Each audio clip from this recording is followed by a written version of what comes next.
So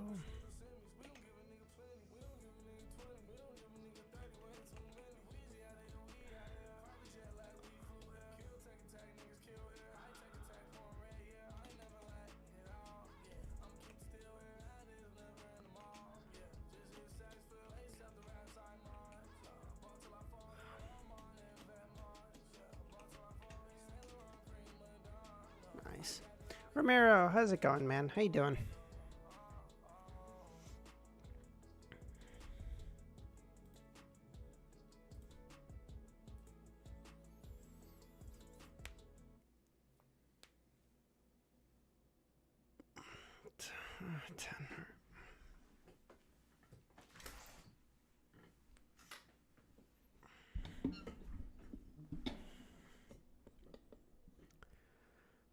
Bullseye, how's it going? Watching. That's always my first word, Romero. It's always my first word. It's a decent first word, plus it's a little funny, so I get a little giggle out of it every time. Bro, I was watching Lord of the Mysteries philosophy videos? Is that a thing? What does that even mean? LOTM philosophy.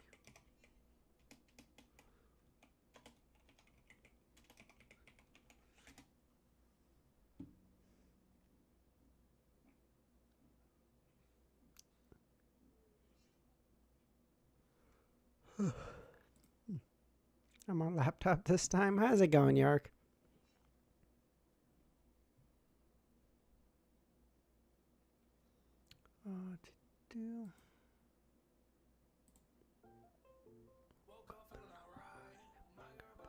How's everyone doing this fine morning or afternoon? It was your first word. What is your if it was your first word? What was your childhood like? I had a great childhood, Romero.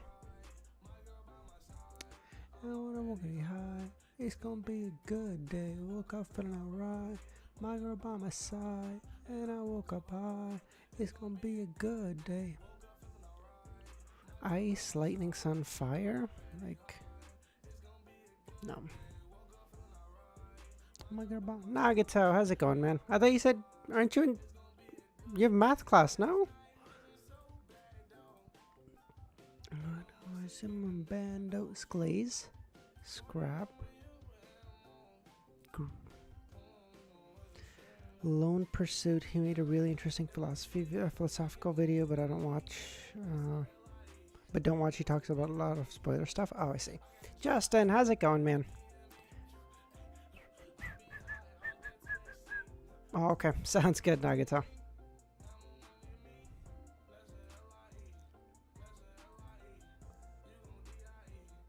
Grease, banana peel, like stuff you slip on. What am I thinking? Slippery stuff? It's gonna be a good day. Woke up feeling alright. The things that are slippery. Let's go. It's gonna be a good day. Woke up feeling Romero. Nice. Thank you. When I woke up high. It's gonna be a wheel, fire, axe.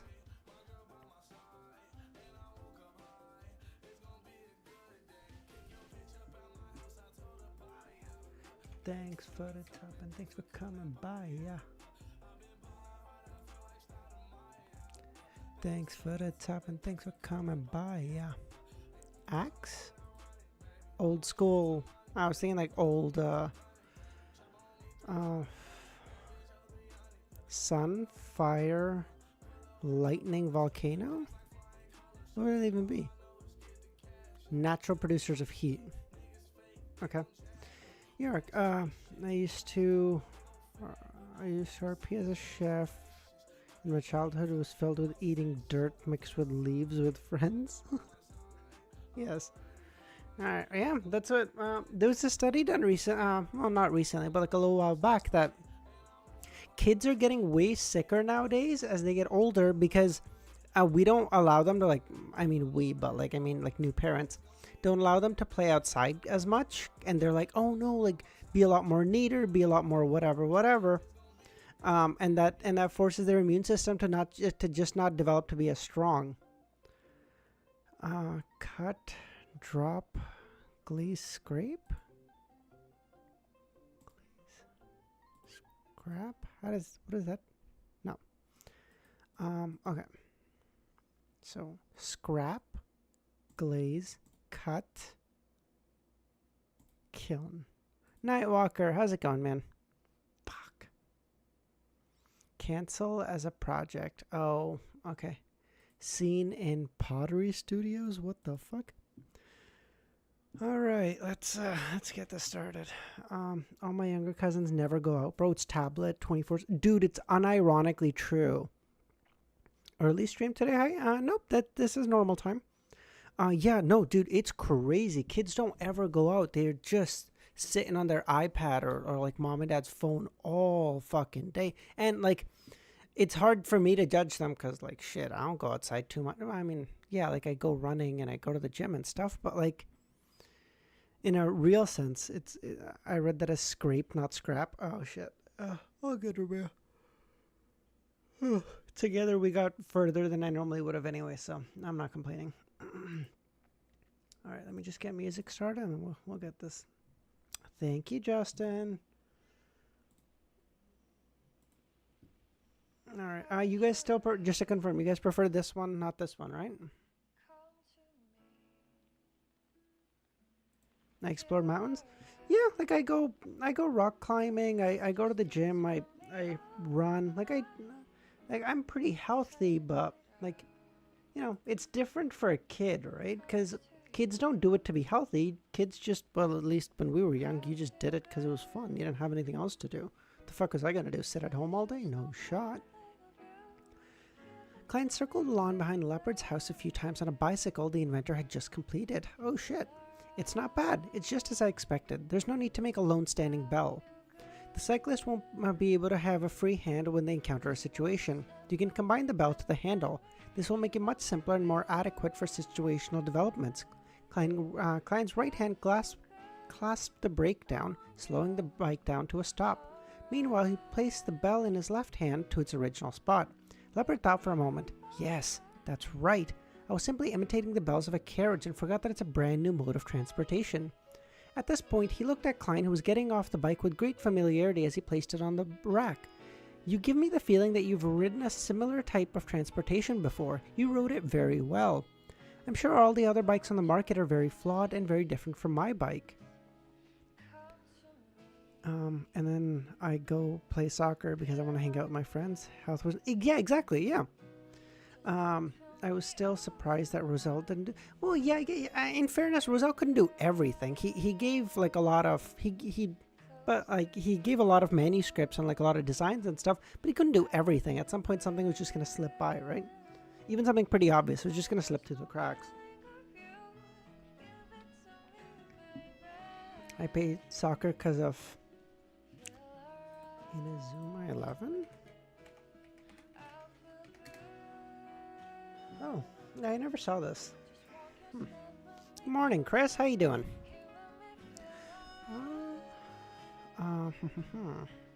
Sir, do you have the time to learn more about bicycle sharing systems? As a clown, I should be able to ride a unicycle, Klein lampooned. This has nothing to do with experience. The key is outstanding balance and exercise.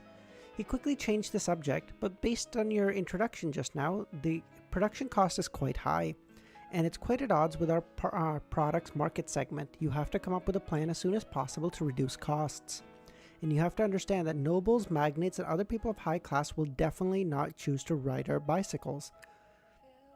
It would be disgraceful. Same goes for a higher middle class with an annual income of £300 or higher.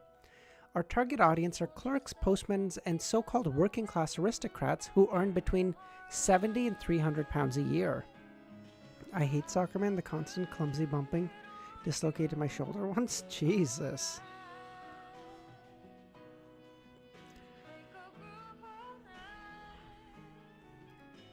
This is just a prototype. Yeah, a term invented by Emperor Roselle. It's normal to have a high cost. If the subsequent industrialization is successful, I believe it wouldn't be a problem to lower it to £6. If we can find a cheap replacement material for natural rubber, it'll be even better. That's the most expensive part. Unfortunately, no. Crude oil has not been found in this world yet. Or no, unfortunately, no crude oil has been found in this world yet. That did work. Imagine earning 70 pounds a year. Couldn't be me. I wonder if it actually exists or not. Can refined coal tar be a replacement in this aspect? I don't know about this at all. I'm neither a student of this profession nor a savant. Klein thought for a moment and said, if the costs can be kept below £4, we'll be rich. As for the cheap materials used to replace natural rubber, you can go through Rozel's manuscripts. Maybe he has some idea. Milosh, how's it going, man? I hate every sport which requires you to move your body often. Nightwalker, we were talking more specifically like when you were a kid and like how most of us, I assume, probably went out to play a lot.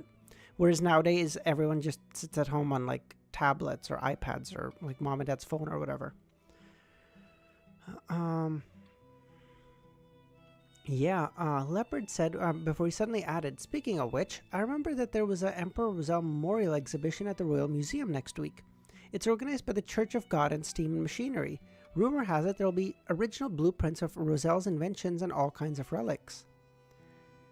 The original invention blueprints and all kinds of relics? Klein's heart skipped a beat. When is it exactly? I'm very interested. From next Tuesday to next Friday. Every day from 9 a.m. to 6 p.m. Although Emperor Rozel was once the enemy of the kingdom, the allure of his legendary life hasn't declined because of this. I'll take out some time out of my schedule to visit the exhibition. Klein fished out of his bulging pocket and took out 2 10-pound notes and 2 5-pound notes. Here's a second payment. Use it to study how to cut costs and make the perfect application of the patent office. If you don't have a lawyer you know, I can introduce one, and the last 20 pounds will be given to you next week to find new investors and complete the industrialization of the process. Of course, I'll also help you get in touch with people who are interested. I suck at every sport. The only one I'm decent is martial arts. Oh, do you what do you practice, Justin? Like jiu-jitsu or like taekwondo? What do you do? Even though I'm a Discord mod, I'm really good at sports. Ban Romero for lying. If you want an easy sport, get into this. Badminton? Dude, have you seen badminton training? Are you crazy? I just like fighting in general.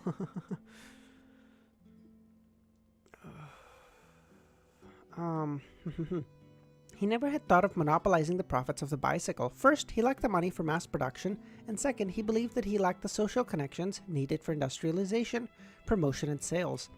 He could barely do it himself or hire people to do it. It was hard work with no guarantee of success. It was even possible that he might make a loss. In that case, it would be better to bring in more investors with relevant resources and channels to let the professionals handle the professional work. Mainly Taekwondo, but I had a few instructors teach me how to street fight. Oh, that's dope.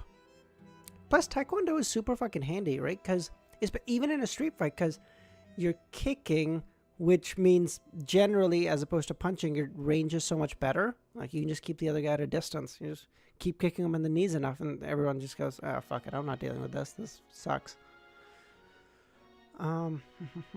More importantly, he would then have the opportunity to cash out a certain amount of shares in advance, accumulating resources and cash that he needed to advance. He wanted to avoid running into a situation where he encountered the ingredients but lacked the money to buy them. Random, but my dad made me dislike badminton, not gonna lie. He seriously thought I was gonna be a national player. My dad used to love badminton when I was a kid. We had like a park outside our house that had a badminton park, that had a badminton court, and used to go play there. I played as a kid too. I always find it a little boring, I'm not gonna lie, but it was decent. It was good enough that in high school we had like a badminton day, or I don't know for what fucking reason we were playing badminton, and my partner got hurt on the first round or whatever. Like, he scraped his knee and he was like, oh, I don't want to play anymore. And the teacher was like, hey, do you want to be paired up with another group or whatever? I was like, no, I'll just play by myself. And then I beat all the teams by myself. It was 2-on-1.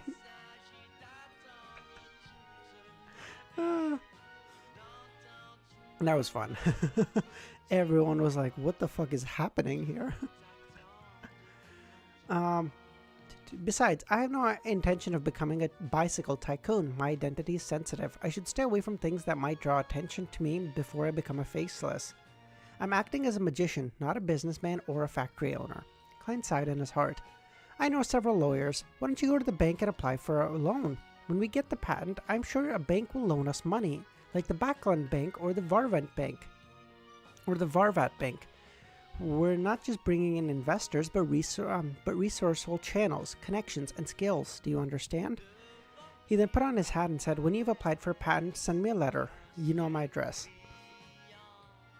At school, I was either the quit kid or the quit sports kid because I played basketball with my girlfriend. But my memory isn't here anymore. Walker, let it go.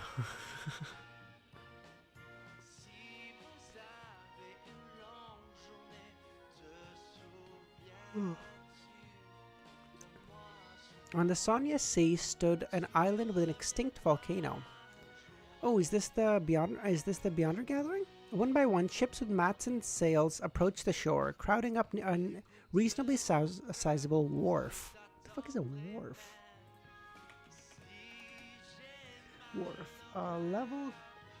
I'm not sure if you guys are interested, but a level quayside area to which a ship may be...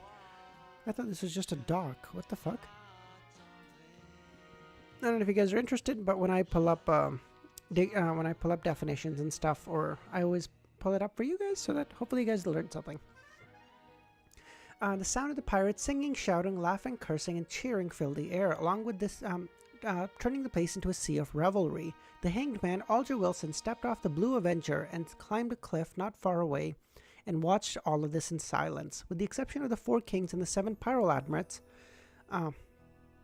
admirals, the rest of the pirates only received the news a week ago. Most of them won't be able to arrive in time, as this was to prevent the navies of different countries and powerful beyonders from the various churches to launch an assault. Aren't you a member of the various churches? What the fuck? Dr. Z, how's it going? No, you're not late at all.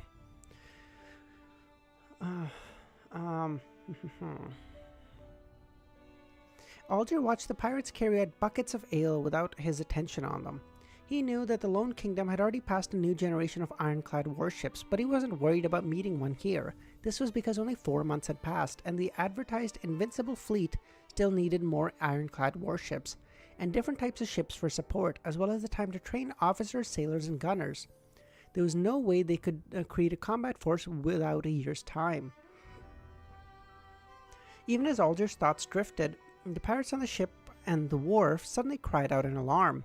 Some of them ran deep into the island, and some hurriedly steered their ships away from the wharf, as if they were running from the devils and the plagues. In a few minutes, the bustling scene before them was reduced to a desolate mess and silence. Alger turned his head to look at the sea and saw a ship painted black with a huge white flag and skull hanging from the mast. The skull was pitch black, and its eye socket burned with a ghostly blue flame. Black Death. He understood why the pirates had scurried off. Wherever Vice Admiral Ailment Tracy passed, she would leave a wake of people who got sick for no reason. What the fuck? The Black Death approached the shore slowly as a figure wearing a white linen shirt and dark red coat appeared on the ship's bow. The figure was a beautiful lady who also exuded a heroic vibe. Her beautiful black hair was coiled up high she wore a white scarf wrapped around her head. She wore beige pants and had a tall, slender figure which had no lack of elegance. Let me start by racing after I broke my arm. Jesus. A wandering poet who had always mixed himself with the pirates had arrived at the edge of the cliff at some point. He began reciting, "She will always be my girl. She indeed brings ailments. I'm sick. My mind is full of her." A number of pirates who left gathered once again as they looked at the ailment maiden Tracy, mesmerized. Yeah, I think that this is gotta be a assassin. There's gotta be that pathway, or like the demoness of pleasure or whatever, because this is great. Like, unless she's just unbelievably beautiful naturally. I'm reading Crime and Punishment. Oh, I've been meaning to read that, dude. But Dostoevsky novels take so long. Not just because of how long they are, but like the amount of effort to like actually read them is crazy.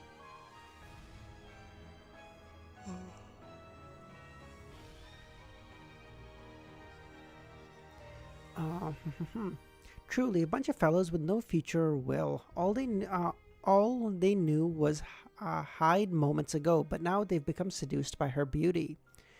Although ailment maiden is indeed very beautiful, it's not to the extent to cause them to act this way. Oh, a beyond her power related to allurement. Okay, so it's confirmed then. As his mind was whirling, Vice Admiral Ailment Tracy left the Black Death and began walking to the Black Palace deep within the island. At that moment, a huge sailboat appeared on the sea. Its flag depicted a eyelashless eye. Jesus, that is hard to say. With 10 stars surrounding it. Admiral of Star Catlea. Alger nodded gently and muttered silently. Since the Black Death and the other ships were already docked at the wharf, the huge ship didn't approach the shore. Instead, it went around to the sheltered cliff and anchored. Dr. Z, we're gonna be... Wait, what is happening, Kami? So we all reading Dostoevsky right now? No, I'm not. I'm gonna start. I'm gonna start with probably the Brothers Karamazov, but like the amount of time and effort it takes to read a Dostoevsky novel is like fucking Jesus, because it's so dense with stuff. You just need to be really careful and slow while reading it. Reddit, why? Reddit seems to have added an AI. Oh wait, really?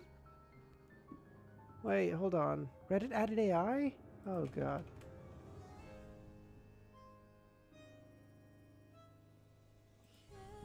Oh, answers. I see. Oh god. Kill me.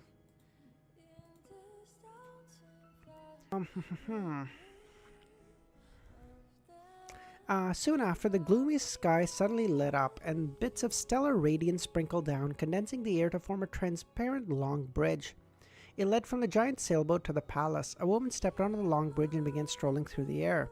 She wore a black classical dress with numerous symbols and magical characteristics on it. The most obvious one was a mysterious eye with no eyelash. Hanging on this woman's waist was a celestial globe and a short scepter. She resembled powerful warlocks who were active in the Fourth Epoch according to folklore. Alger looked up and frowned slightly as he muttered in puzzlement. That celestial globe is familiar.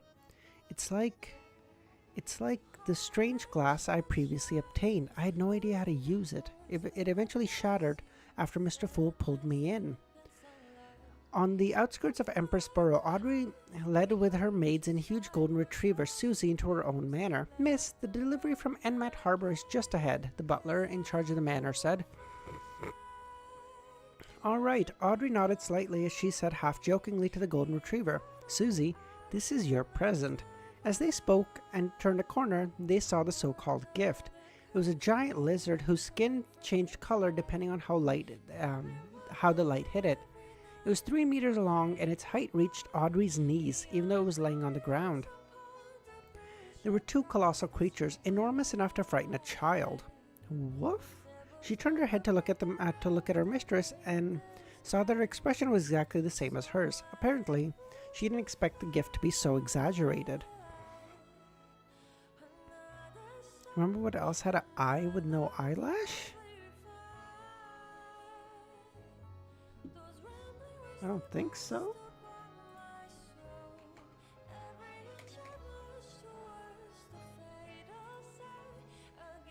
Let me look through my notes.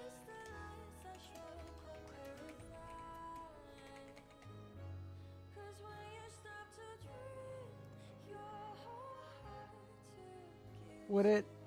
Are you referring to the pupilless eye of the fool? Because I don't have anything else for eyes.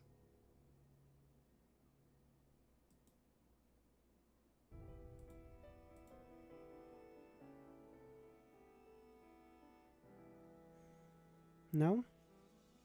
What was it? You can just... If I've already seen it and I've just forgotten it, you can just tell me. I don't mind. Audrey had always had a subconscious understanding that a rainbow salamander equals the rainbow salamander's pituitary gland equals the size of one's palm. To her, it would be something soft with grooves, a beyonder ingredient which constantly changed color. When old Neil transformed... Oh, I see. I didn't know they had no eyelashes. How was I supposed to know this? The hidden sage's symbol. Alright, well then, we're killing that King Vice Admiral, I guess.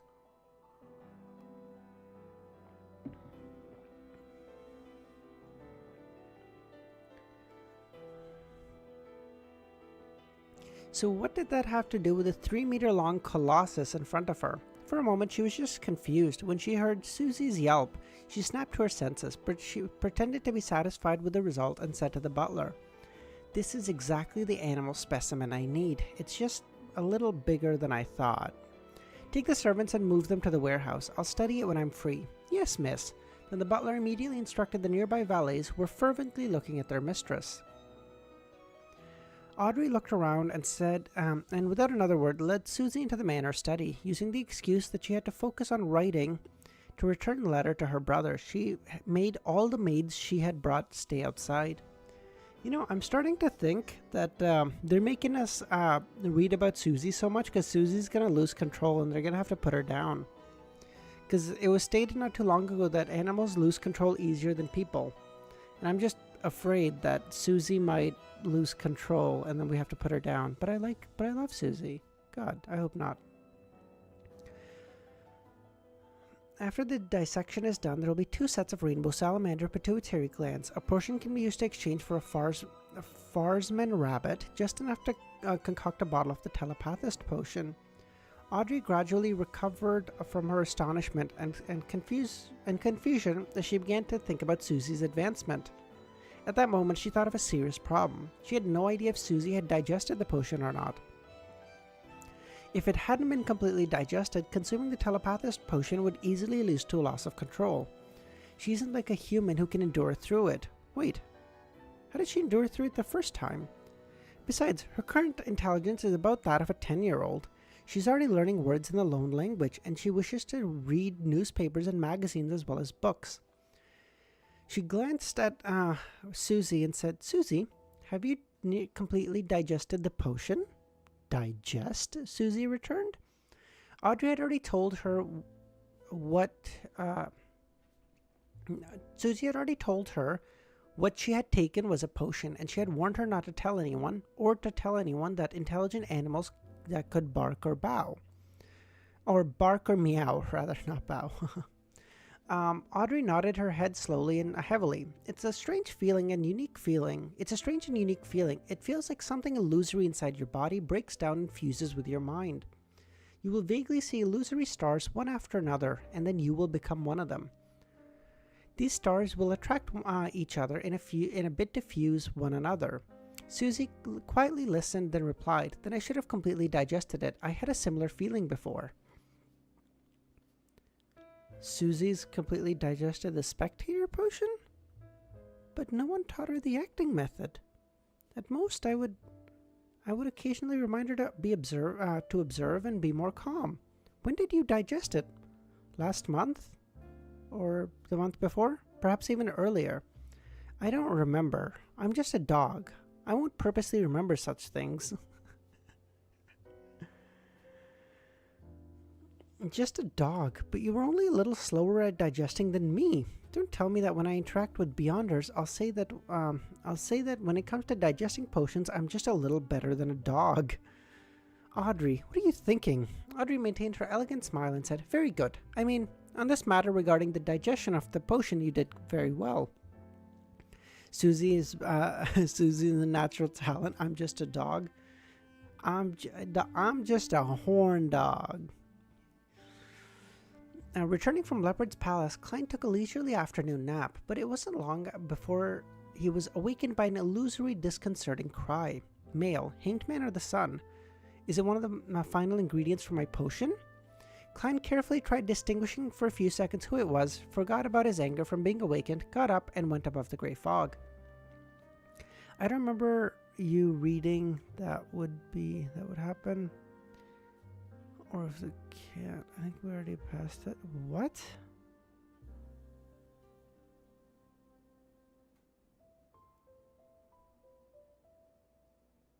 Clip it. I fucking hate you guys.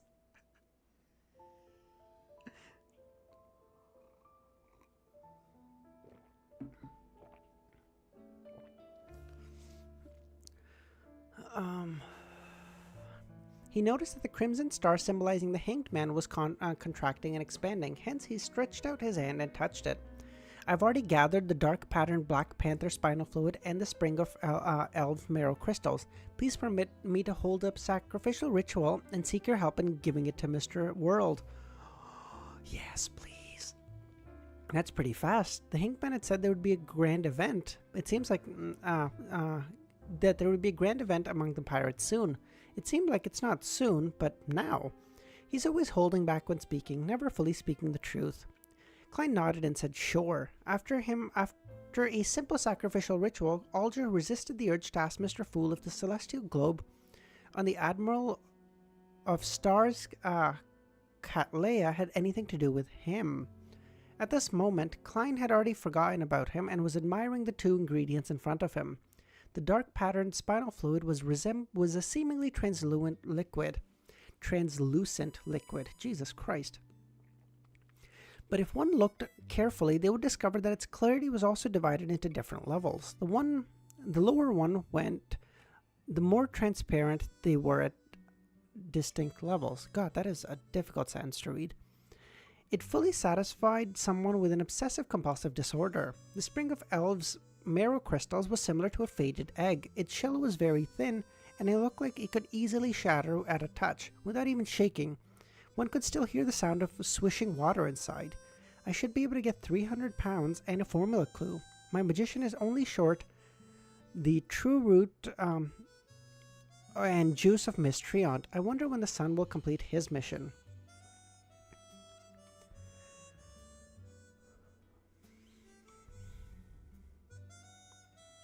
As for the other supplementary ingredients, he had already bought them at various stores. For example, the droplet gem he needed to buy, he bought from a jewelry store and ground into a powder. 5 grams was 2.5 pounds. The son, Derek, didn't keep Klein waiting long, and on Wednesday afternoon, he whispered a prayer to the Fool that he had prepared the true root and juice of Miss Treant and asked him to pass it on to the world. The Miss Treant was heart-shaped, brown, palm-sized, and wrinkled. It looked like an old man's skin. But its back was smooth and exquisite as a gem. It was slightly expanding and contracting, as though it had a certain amount of vitality. Its juice was light green and sparkling, making it look very delicious. Klein just looked at them, feeling a little smug. In this present day and age, Sequence 7 was the threshold of a mid-sequence Beyonder. This meant that a Beyonder would finally be able to bid farewell to the state of being only slightly stronger than ordinary people in certain aspects. They would be able to wield a relative abundance of powers. Klein slowly exhaled, returned to his bedroom, and summoned himself to bring the ingredients to the real world.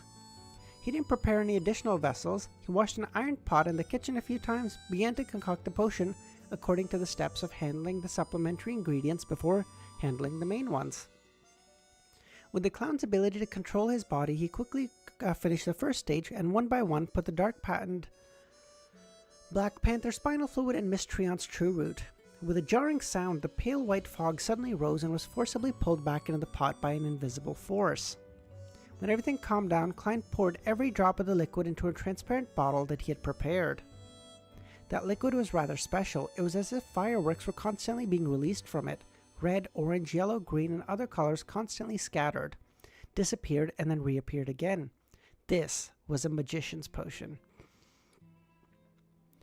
Klein stuck a coin worth £1 between his thumbs and index finger of his left hand, flicked it up, and opened the palm to catch it. He was using a divination to confirm if the potion he had concocted had succeeded.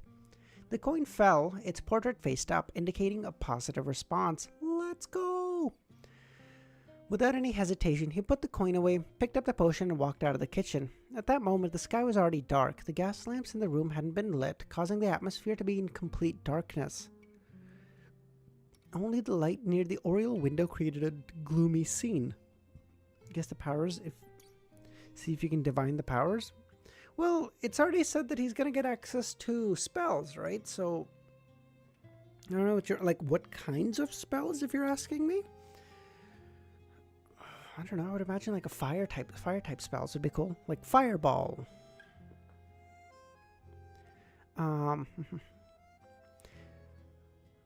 Klein sat down, but what spells? I don't know. Yeah, I'm gonna go with fire type spells. I don't know. Klein sat down on the sofa and began cogitation. What would a magician have? Well, I don't...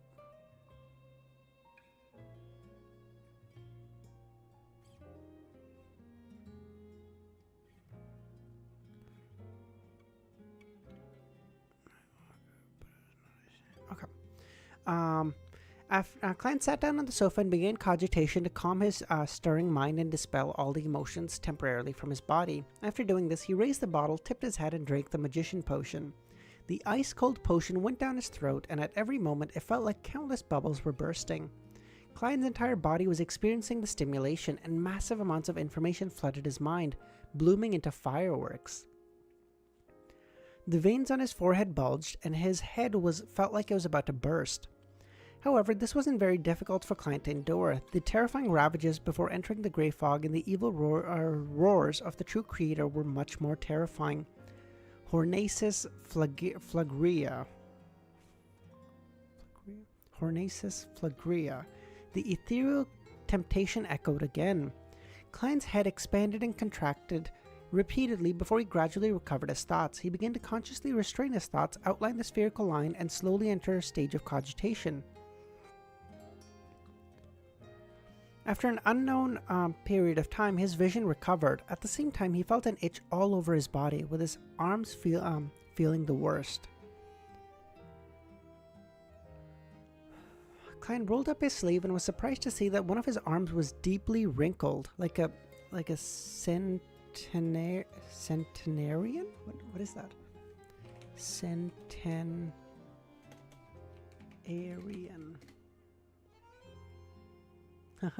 Oh, someone who's 100 years old.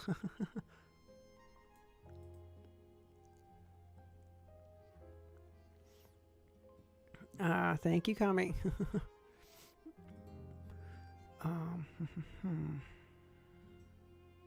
The other arm had lost its color and became translucent. He could directly see the blood vessels, muscles, and veins. Could it be that I nearly lost control? No, it shouldn't be. This should be the remnant influences. Klein sat on the sofa in the dark, leaning forward as he watched the anomaly in his arm wearily, as if it were a breeding ground for monster. All of this had nothing to do with Klein. He sat on the sofa in the darkness, watching his creased and translucent skin slowly recover. 5 or 6 minutes later, everything returned to normal. It's a good thing that no one came knocking on the door or ringing the bell. I could only choose to advance after completely digesting the potion. With such severe effects, it would be hard for Beyonders who depended on time to grind through the potion. It really is difficult to pass this stage. No wonder the captain took 9 years. No wonder Swain, the former captain of the mandated Punisher and owner of the Evil Dragon Bar, didn't dare consume a Sequence 7 potion. After sitting silently for more than 10 seconds, he stood up. At that moment, he was already a mid-sequence Beyonder. He was already a magician. Let's go! Next chapter has a music change? Yeah, no worries. Which music, Kami? I'll try to just have it ready.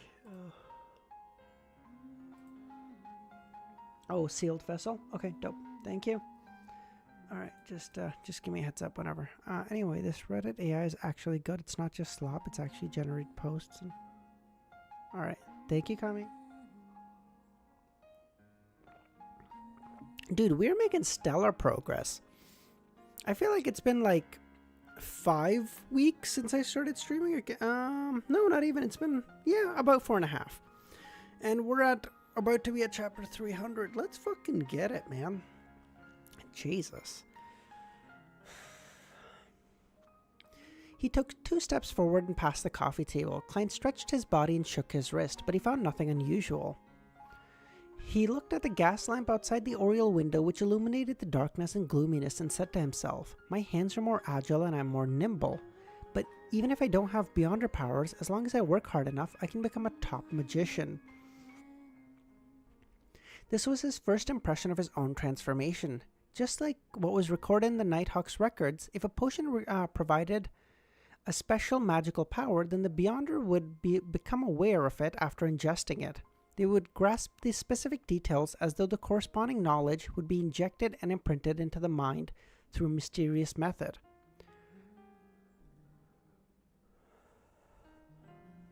What?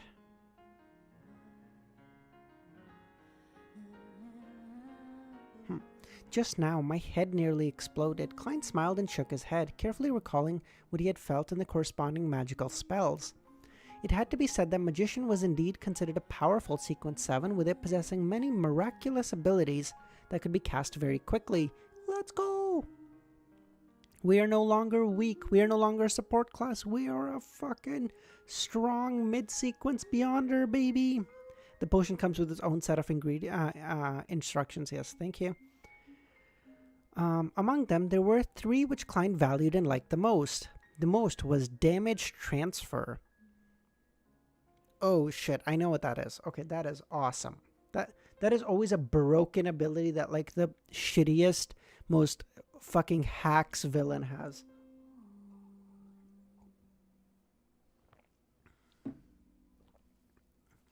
As long as he didn't die instantly, as long as his hands could still move, he could transfer the vital wound to an unimportant area, like his arms, turning fatal wounds into minor injuries. This was a very useful ability for life preservation in actual combat. Oh yeah, okay, so then the person that he fought in way back in for Bieber wasn't a clown. He was a Sequence 7, because he did that, right? Like, didn't he get shot or something and he like moved it to his arm or some bullshit? Isn't teasing and mocking synonyms? You retract it. The only problem is that at Sequence 7, wounds can be only transferred around the body, and there's only one opportunity. Perhaps as my sequence is raised, they can be transferred to items or other people. It really does feel like magic, Klein imagined.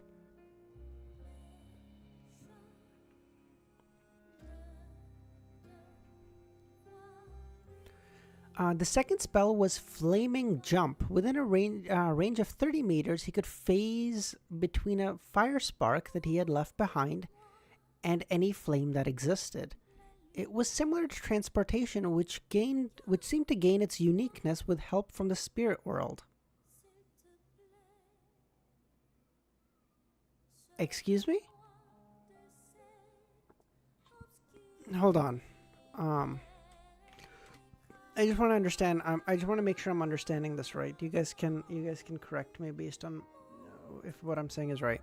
So if Klein is here, and there's someone here who's shooting at him, pew pew. I don't know how to draw a gun. We're gonna leave that.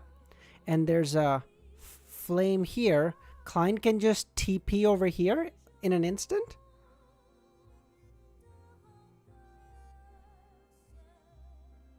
Is that what I'm reading? Easy. 300 by the end of the stream. He got fancy looking short distance teleportation. Yes. Okay. That's wild. That is an awesome trait. What the fuck? That is based as fuck. Dude, that's awesome. You can just so like if you're getting your ass beat, you can just dip out real quick. That's awesome.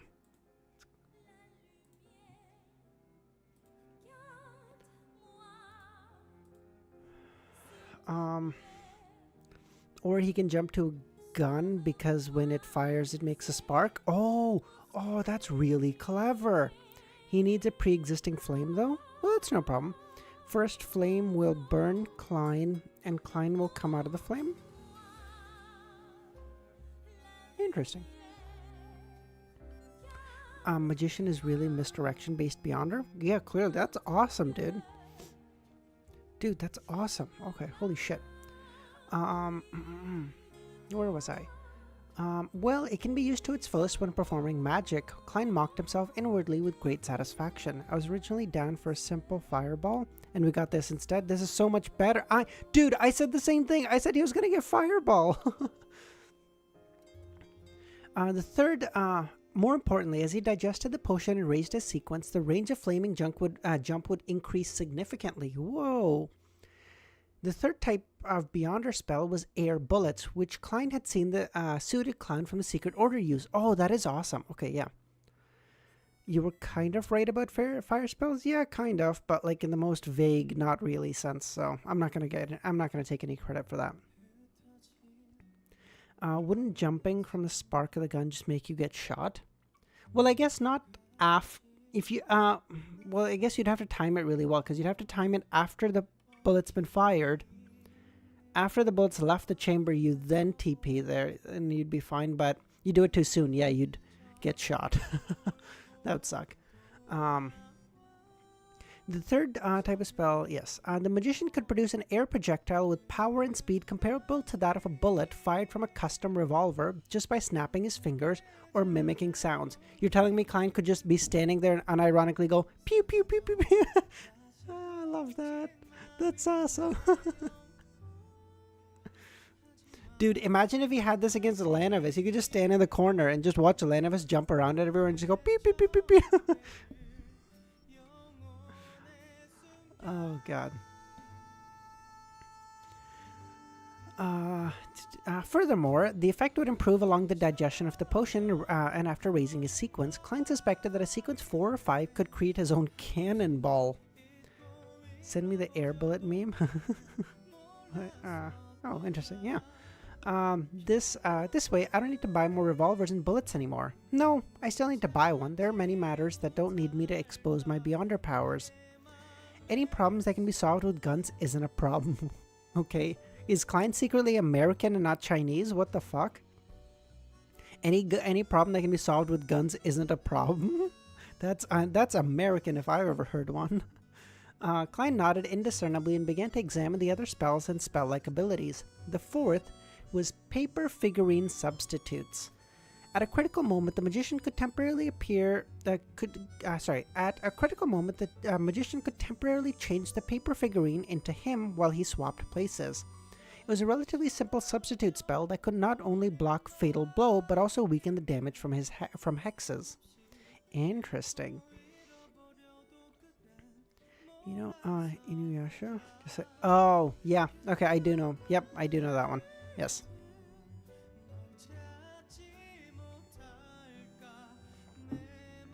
Klein has become a true American. He doesn't even need a gun to shoot bullets. That's so good. He's completely digested the freedom potion. Oh, that's so good. I love that. So this is the use of all the paper figurines that marionettist Rosego had with him. He must feel regret because he was contaminated by the true creator and didn't have a chance to use them at all. The biggest problem with this spell is the need to prepare the materials beforehand, which means that the paper figurines have to be cut in advance. In the early days of the 5th Epoch, Beyonders who had similar items would be undoubtedly regarded as a dark warlock. If it's discovered now, it'll most likely be suspected. Klein mulled over the uses and limitations of paper figurine substitutes. That is actually a crazy ability, yeah. I don't know if I would say the best. I mean, maybe in practice, but like offhand, it seems like the best one would be the fire jumping one, whatever the fuck that name was. Flaming jump. There's another one? Holy, wait, how many are there? The 5th kind of spell was an ability called Flame Controlling. As the name implied, one could manipulate flames within a range of 30 meters with a simple action. It could be used to ignite certain items within a range once the potion has been digested or once I advance, and can summon a swirling flame out of thin air. Whoa, so you're telling me once he gets to sequence 6, he can generate a flame out of in his own hands, shoot it somewhere, and then TP to it. That's like the most broken movement spell ever. Combined with flame teleportation? Yeah, exactly.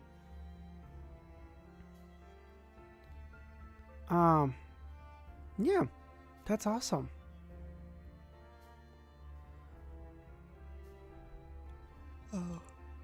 The 6th was illusion creation. That makes sense. By influencing the surrounding environment, one could create illusions of color, sounds, and smells that were close to reality, allowing one to pass off a fake as the truth and deceive the enemy. Igniting things will still be hard, but basically, yeah. That, or even the fact that he has flame control already is like an unbelievably powerful thing. Because let's say a flame exists, let's say a flame exists here. Actually, it's better if I just draw it than do this bullshit, right? Like, if Klein is here and the flame exists here, but he actually wants to TP here, can't he just control the flame to pop over here and then TP here instead? Oh, you guys can't see it because of my fucking face. Sorry. Like, flame is here, he moves it over here, and then he just TPs over here. Check the Discord. Yes, give me a second. It said he can control flames within 30 meters, 30 feet, no? What the fuck are you, what is this? Oh my god, what is this? Oh, stop. No. Stop. I'm gonna turn this down because it's gonna be loud as shit. Jesus. Oh my god. Oh my god, what is this?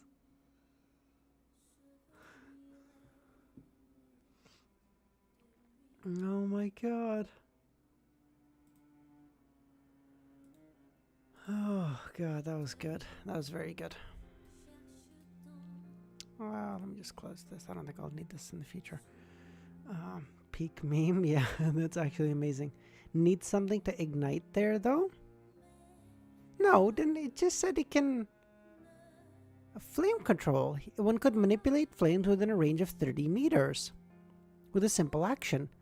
It could be used to ignite certain items, so it can be, but it doesn't have to be. Like, I can just move the flame and then go over to the flame. The flame won't exist there for a long time because there's nothing that acting as fuel.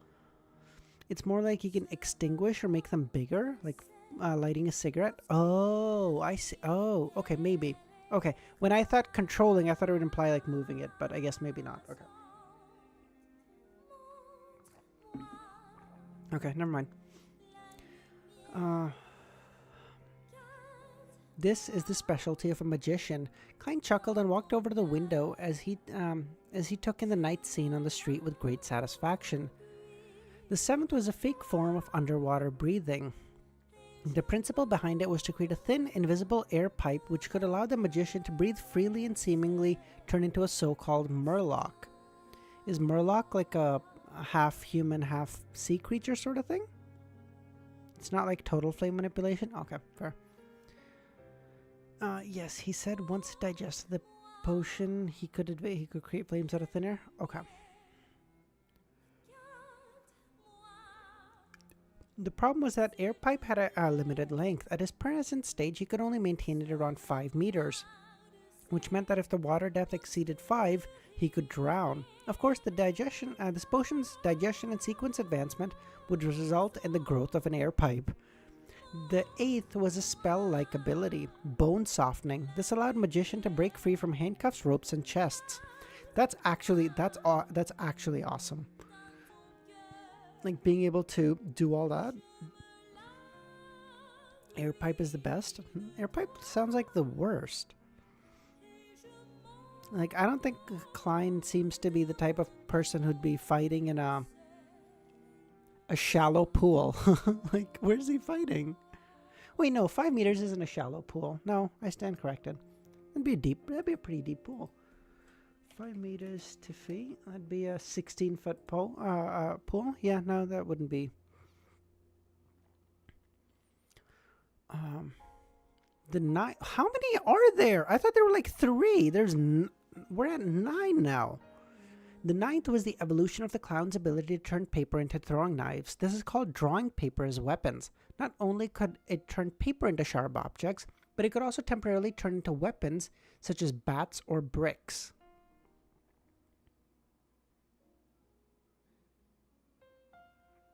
I'm sorry, can he turn paper into a brick now? What? Air pipe clears, true creator.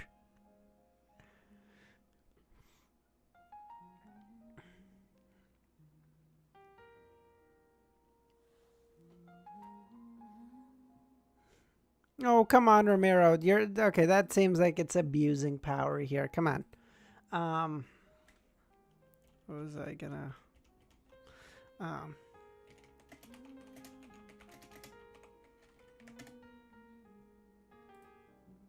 a brick, it's too heavy. This is what when it said he can turn a piece of paper into a brick. This is what I'm imagining. Okay. This is the joke I'm remembering. Throw a brick, it's too heavy. But a can of soup, you can really put some power into that, right? Oh God.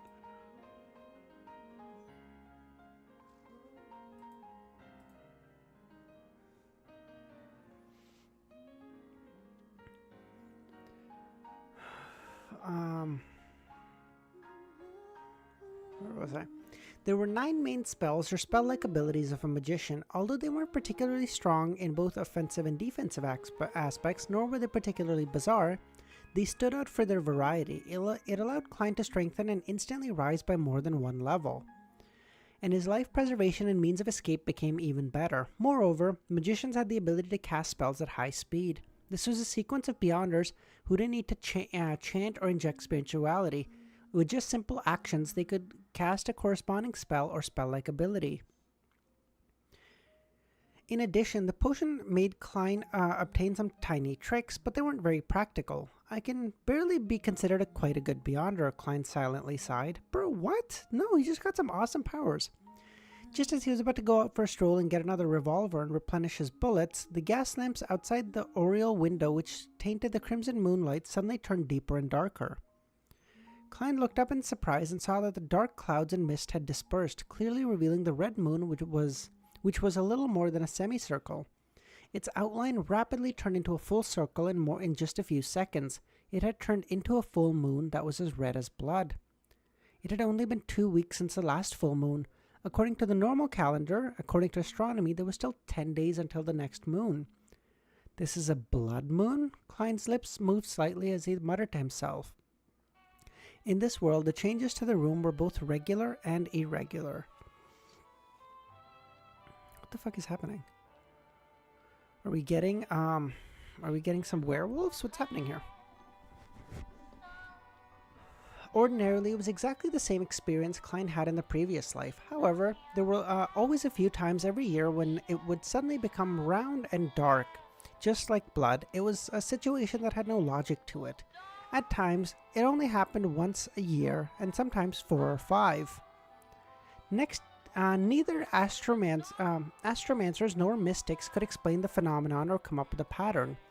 Therefore, they could only ignore it for the time being as one of the puzzles. They joked that perhaps the goddess was in a bad mood and that a change in a woman's mood was undoubtedly irregular. Damn, everyone's down bad. Of course, not knowing the reason and not being able to understand the essence of the phenomenon didn't mean there was no corresponding conclusion. In mysticism, people called this situation the blood moon, believing it would bring about the rise and eruption of negative emotion.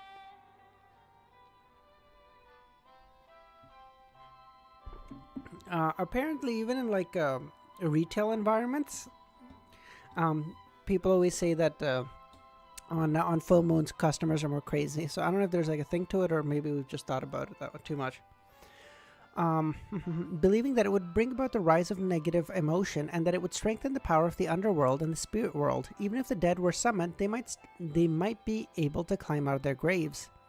This is the second time this year, right? Klein stood by the oriel window, admiring the clear sky and the disc-like full moon, which was red and glistening. He felt he was in a relatively good shape.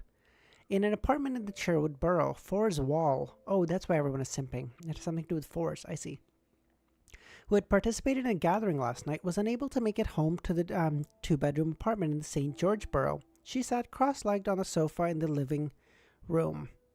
So where was she sitting if she was unable to make it home? Chewing on a new type of bread that had meat and vegetables in it, she had let down her hair as though over the plot of her next novel. Suddenly, she frowned and threw away the food and pen in her hand. The moonlight outside the window grew stronger and redder, and the look on Forrest's face became more and more painful. Every moon, she would hear those ravings that would drive her mad. She fell off the couch, her body writhing as she struggled. the fuck is happening? After a while, she pulled out a clump of her hair, but the pain did nothing to ease the explosive sensation in her brain, in her head, or to calm down the urge to end her life with a knife. Here it comes, Forrest muttered in pain as her legs were stretched taut from the spasm of pain. She chanted the name of the god she believed in with great difficulty, seeking redemption. Oh, music change, yes.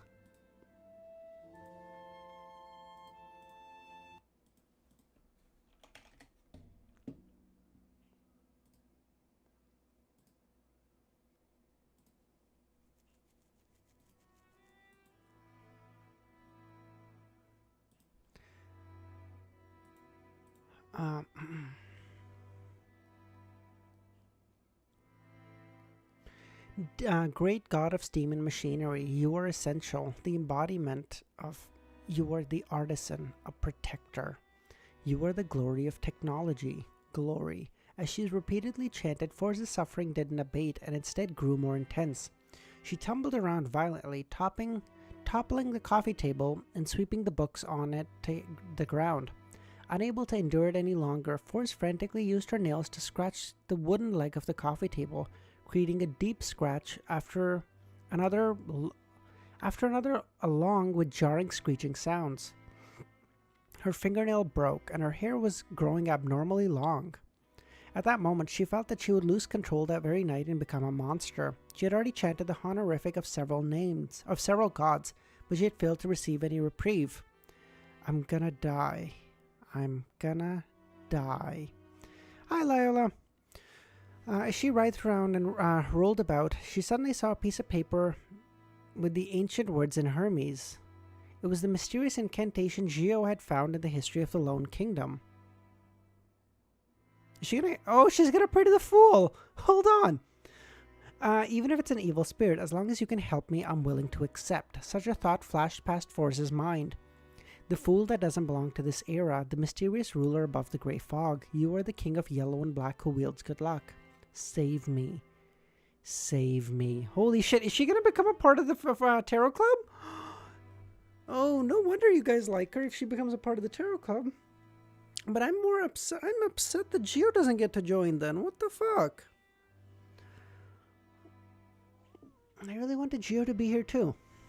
Klein had put on his double-breasted frock coat, picked up his half-top hat, and was walking towards the door when he heard a series of illusory prayers. Who is it? He slightly frowned and listened, but could only confirm that the suppliant was a woman and that her voice was staccato, as though she were in great pain. What the fuck? Staccato. I've heard that word before, but I don't know it offhand.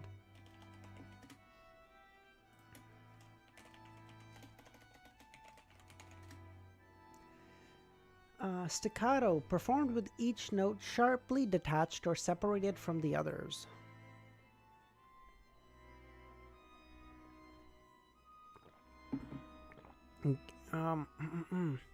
Since he had nothing particularly urgent to attend to, the newly advanced magician Klein tossed his top hat on and returned to his bedroom, taking the 4 steps counterclockwise and entering the majestic palace. This time he didn't see any illusory stars. Instead, at the end of the table, by the side of the fool's seat, was a clear radiance rippling out. It's a prayer from a non-tarot member. Is it Geo or that lady with the curly brown hair? Klein speculated as he took his seat. Since he had already emptied his anonymous account, he didn't suspect that someone was trying to steal his wealth. Hold on. So Dr. Z is asking, guess which card? Okay. Arcana. Sure. 20. Hold on. Let me.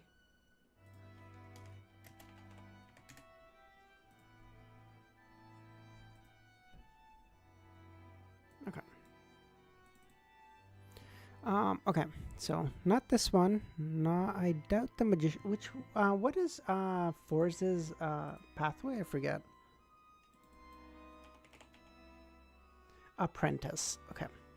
Apprentice and apprentice, and then it leads to Trickmaster.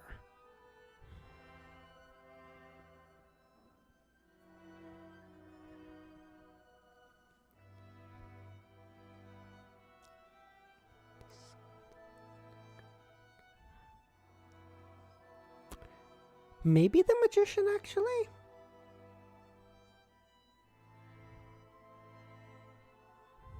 Maybe the magician, because sequence 8 is Trickmaster, right? So maybe that. The lovers, maybe? But I doubt that. Strength, Hermit, Wheel of Fortune, Justice, Hangman, Death, Temperance as well? Okay. Her tarot card is gonna be the Magician. Her tarot card is the Magician. Fuck, false. Her tarot card is Temperance?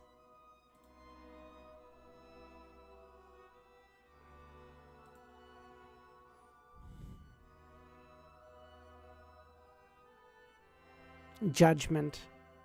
Sorry, last guess and then we're going back to it, okay, I promise.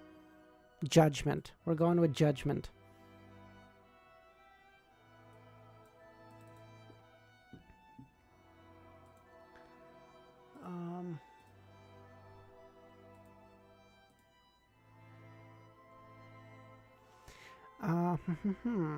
Leaning back, Klein pointed with his left hand, spreading out his spirituality to touch the rippling light.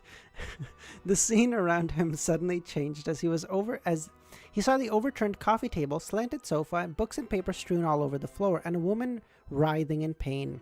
At the same time, she heard her prayer. Save me?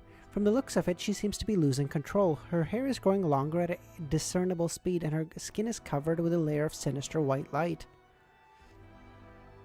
How could I possibly save her? Klein observed for a few seconds. It was at this moment that he detected the woman's anguish in a plea. It was at this moment that he detected in the woman's anguished pleas a faint, illusory, indistinct raving. Yes, a raving. These were similar to the ones he experienced before rising above the grey fog, but it had no madness or evil to it. Furthermore, it didn't contain any malicious. Any obvious malice. It appears that the lady's state of nearly losing control is a result of hearing the ravings. If she stops hearing it, could she be calmed down and turn for the better?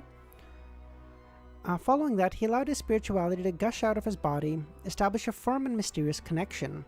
Yeah, because now that he's a sequence 7, he should be able to pull up like another 2 or 3 people, right? So he theoretically could pull both Geo and Fords if he wanted to. After advancing to Magician, his spirituality had become a lot more abundant, and the burden in this aspect had decreased accordingly. Force felt her head muddling as though she felt her thoughts were like boiling water. They were constantly bubbling in a bid to break free. Am I dying? I don't want to. I don't want to become a monster. Just as she woefully was thinking on her mind, the pain flooded over her like a tidal wave. Suddenly, she was awake. The pain, the irritation, the despair seemed to no longer exist, as though it was only an illusion. I managed to endure through it so quickly today? Isn't it longer during a blood moon? Confused, she opened her eyes, which she had unconsciously closed. She found an endless grayish-white fog beneath her, and in front of her was an ancient modeled bronze table. Where is this place? Surprised, she looked around and saw numerous towering stone pillars, as well as a towering palace that was propped up by stone pillars. Then at the very end, she saw a mysterious figure shrouded in a grey fog who seemed to be overlooking everything. What is this place? Who is he? Then she remembered what she had just done. The incantation that was suspected to be directed at an evil god. No, not just evil spirits. He was actually able to temporarily help me get rid of the harmful effects of those ravings. He even pulled me into this strange world. May I know who you are? At that moment, she suddenly recalled the contents of the incantation. You are the Fool. Mr. Fool. You are His Excellency, the Fool? Klein smiled, nodded, and said, just call me Mr. Fool.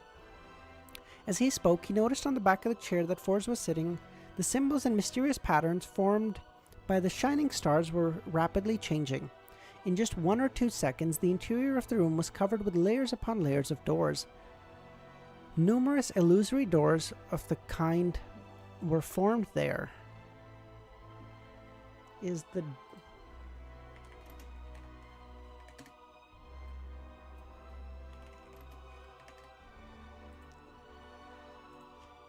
Is the door a thing?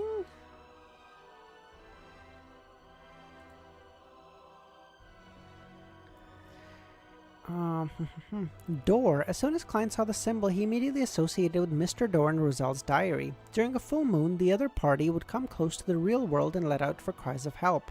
Could the ravings have something to do with Mr. Door? It's the night of the blood moon tonight, an enhanced version of the full moon. This lady corresponds to a door. The symbol on the back of Miss Gio's seat is similar to the Sword of Judgment. Klein nodded indiscernibly. Miss Gio?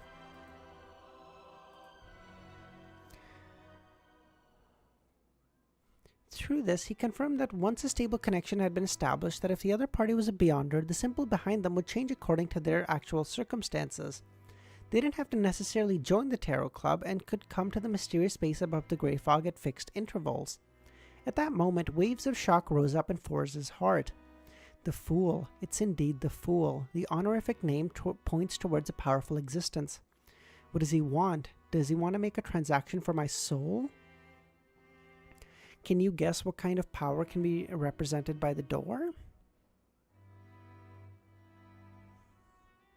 I would imagine like something kind of like a traveler ability sort of thing, where like maybe you can travel to and from the spirit world or something. Or it represents like a Pandora's box sort of thing. I don't know.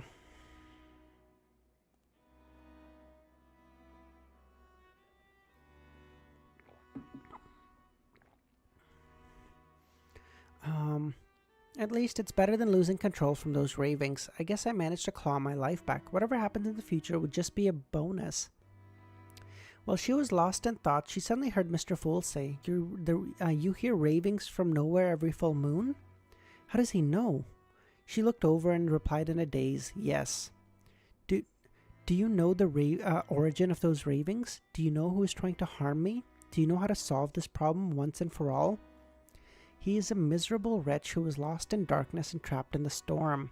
Klein had intended to reply with those words that would shape his image, but when he thought about it, he couldn't be sure that the woman in front of him had indeed heard the words coming from Mr. Door. He might not necessarily want to hurt you. Perhaps he's just asking for your help. Therefore, the ravings weren't malicious, nor evil or crazy. Asking for my help?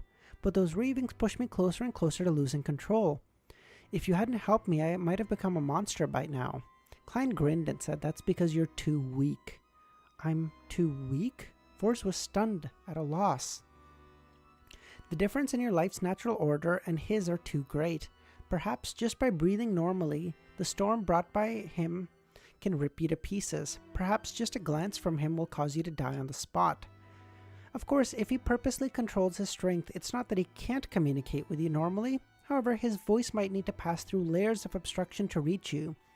Deliberate control implies a failure to call for help. That's if we assume he's calling for help.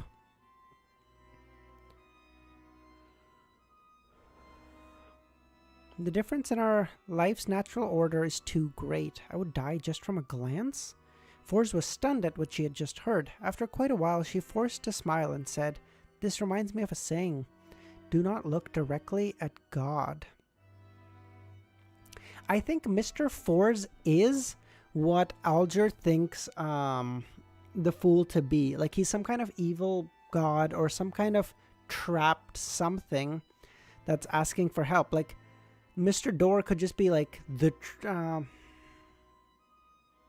Mr. Door could just be like the original creator or some shit. I don't fucking know.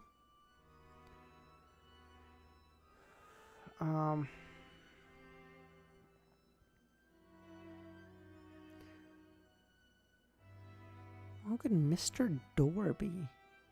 I don't know. What is this? That's so vague. Could it be that those terrifying ravings really came from an existence who's nearly a god? Mr. Fool can help me eliminate that influence, and all this time he's been talking about it in a rather bland tone. Does this mean that he's an existent, that he and that existence, natural order, are at the same level? No, not even close, dude. He's a lot closer to you than you are to him. The more she thought about it, the more shocked she became, and her body couldn't stop trembling. Klein waited for a few seconds, then asked, "How long does it last every full moon?" 3 to 5 minutes. If it's the night of the blood moon, then it will exceed 7 minutes. Forrest gathered her thoughts, then replied. The more Klein listened, the more he felt that the ravings belonged to Mr. Dorr. He temporarily put the matter down and smiled. You can return in a few minutes. There's only one way to solve your problem, and that's to raise your life's natural order.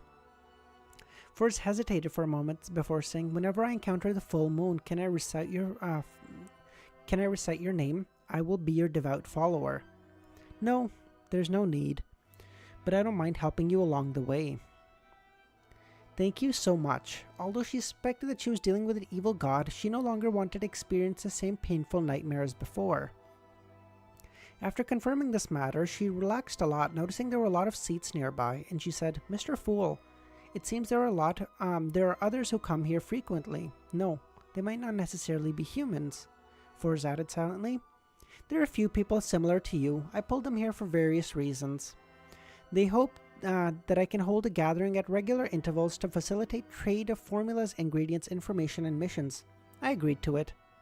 Forrest was enticed by what she had heard. "Mr. Fool, can I join this gathering?" Oh my god, she's actually going to be a formal member. Let's go. I was afraid that she was only going to come in here, Klein was just going to help her with that. But then, yeah, I guess that didn't seem very much like Klein's thing, so.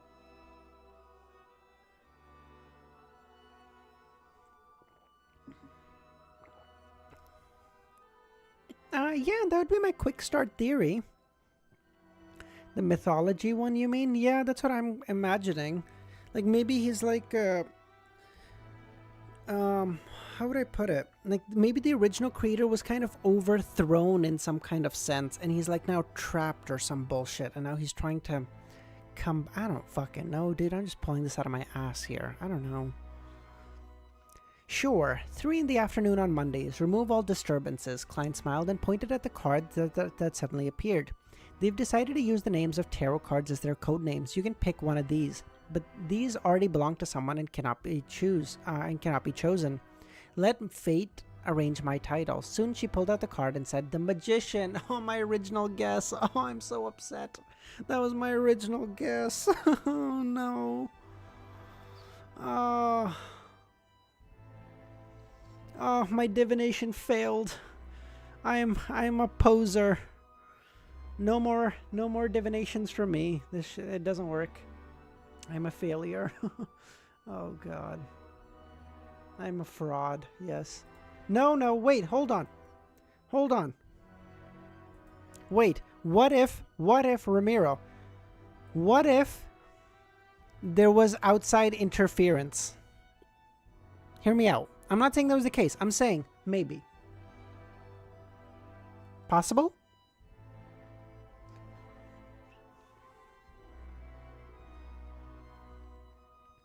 Always stick with your gut and OG. It's like on tests. Yeah, but on tests, if you don't know the answer, then you go with C for correct, right? Fuck it. But like, I can't go with that when I have 18 Arcana to choose from. I'm cooked. Forrest's eyelash fluttered a few times before she slowly opened her eyes, only to find herself lying on the floor of her living room. Through the window, she saw that the bright red moon was hanging in the sky like a crimson disk. The normally thin and blurry chiffon seemed to turn into rich, bloody light.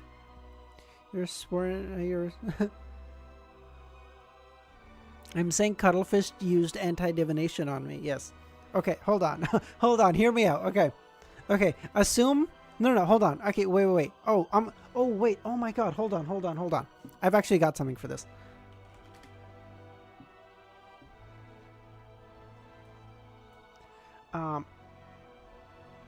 Okay. So I'm gonna know. Wait. Hold on. I'm cooked. Wait. The stream didn't stop, right? Okay, I think the stream's still here. Fuck. Oh, I thought the stream stopped for a second. Oh, thank God. Okay, Jesus Christ. Okay, Jesus. Oh my God. OBS reconnected. Oh, that was so stupid. I didn't think of that. Holy shit. Okay, it's fine. It's too late now, okay? Milosh. All right, thanks for popping by. All right. Okay, hold on. So now we're above the gray fog, okay? We used a VPN, we're now above the gray fog. Was the first divination interfered with? Oh, please work. That'd be... Oh, no! That would have been so good. That would have been so good. Oh my god. That would have been brilliant if that worked. Fuck, I'm so upset. Oh, I'm actually cooked. Dude, if that worked, I would have been so happy. If that worked, I would have been so happy. That would have been so good. Fuck. Oh, I'm so upset. Fuck. I'm not dead. I didn't lose control. It wasn't a dream just now. I really was saved by a mysterious and powerful Mr. Fool. Fuck, I tried to scam you guys twice and got fucked both times. This is bullshit. When Forrest sat up and examined herself, she saw that there was nothing unusual about the rest of her body except that her hair had grown longer and denser. But my life is completely different from before. I don't know if it's whether it's good or bad. She silently mumbled to herself. She sat on the ground, hugging her knees while lost in thought. Her mind would sometimes wander off, and at times she would be anxious, sad, or confused. Gotta go back to acting and digesting the potion. That's what... Yes, well, of course, I'm a level 8 swindler, bro. That's what I'm trying to swindle you guys and get that fucking... And get that potion digested, goddammit. Yeah, of course I'm a swindler, Ramiro. I'm not denying it. Above the grey fog, Klein looked at the chair which had the symbol of a layered door on its back. He muttered to himself in thought. I wonder what kind of information is contained in those ravings. So my internet dies after Klein gets new. Fours joined the Tarot Club. Yeah, that was about it. She got her hair enhanced and she calls it a side effect. Damn, I'm going bald.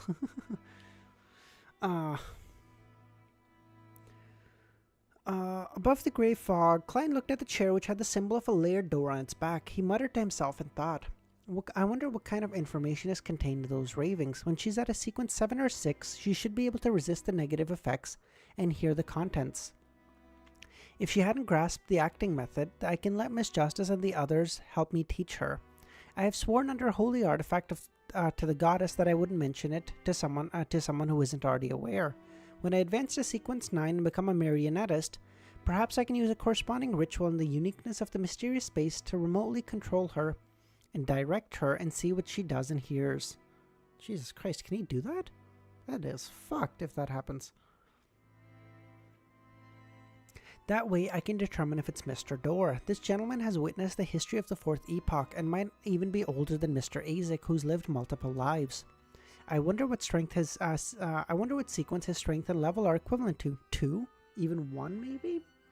After some consideration, he felt that his spirituality was becoming unstable, so he quickly descended and returned to the real world. This was a common occurrence after a recent advancement. Therefore, Klein gave up on going out, patiently entered cogitation at home, retracting and releasing his spirituality. In the wee hours of the morning, Forrest took the earliest steam metro back to St. George Borough before taking a public carriage to the 2-bedroom apartment where she lived with Gio. When she opened the door, she was surprised to find Gio, who usually slept late, toasting some bread.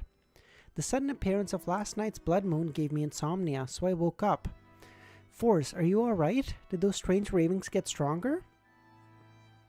Forrest's vision suddenly blurred. She turned her head, forced a smile, and said, What happened to your brain? Did I say it before? Those ravings definitely get stronger during the blood moon, but it doesn't affect me at all. Yeah, not at all. Look at me. Look at how energetic I am. Toast a piece of bread for me too. I thought you didn't like eating it this way. Gio tidied her hair and mumbled softly. After taking the first step at revenge and attaining the advancement, Klein slept through the night. He leisurely went out to buy Fate a pot of noodles for breakfast, along with a desi pie and a cup of sweet iced tea. Can we agree that the standard...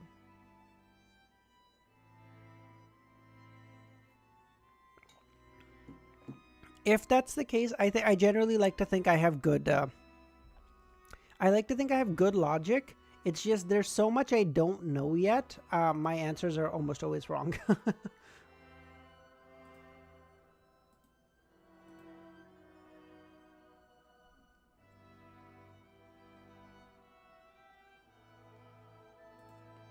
Um...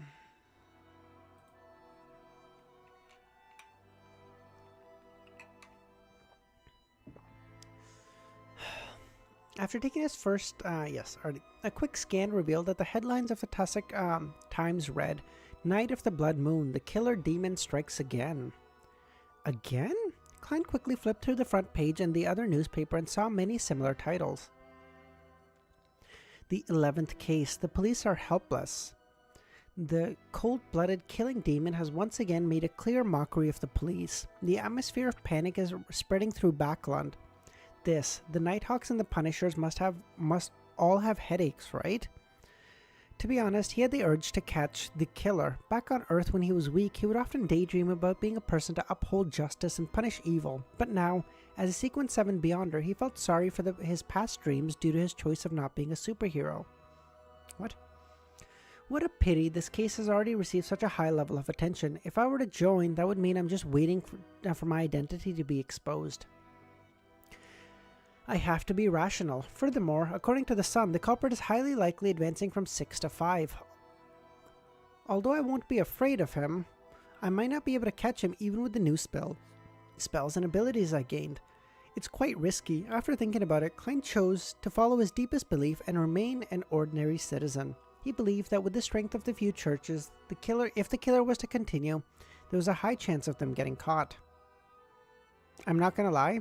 Even after hearing all this and all this like heartache and everything that this man is doing, not gonna lie to you, my favorite is still the criminal pathway. Oh god, I'm a bad person. After flipping through the news, Klein glanced at the Backland Morning Post and found the advertisement for the Ernst firm purchase of goods had appeared again on the 5th page. Let's go! There's going to be a gathering tomorrow at 8 o'clock. I can sell the spring of Elves Marrow crystals to the apothecary. Klein muttered as he memorized the first four digits of the price listed. Half an hour later, he finished reading the thick newspaper in front of him and started to seriously consider his future plans. Oh, that actually reminds me. Someone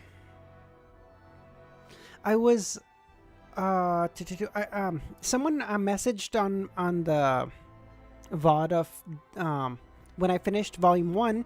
Do you guys remember how I was giving all of you so much shit that Dunn was a cannibal and that's like whatever and like bullshit and whatever? So someone answered and they said, okay, well, even if I was to grant you that Dunn is a cannibal, you have to understand every Beyonder is a cannibal by that logic, because even if they take a potion that came from that likely came from another Beyonder in the past. And I sat there and I was like, fuck. That's kind of true.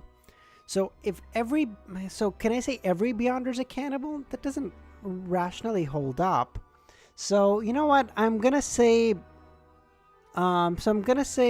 know what? You guys were right. I was just, I didn't think about it too deeply. You guys were right. Ramiro, I'm giving you credit. Fucking take it gracefully. God, why are you like this? You're like, no, we done that. No. Why are you like this? The long-term plan is to advance to a higher sequence, become a demigod expert before I plot my revenge against Inkzone Quill.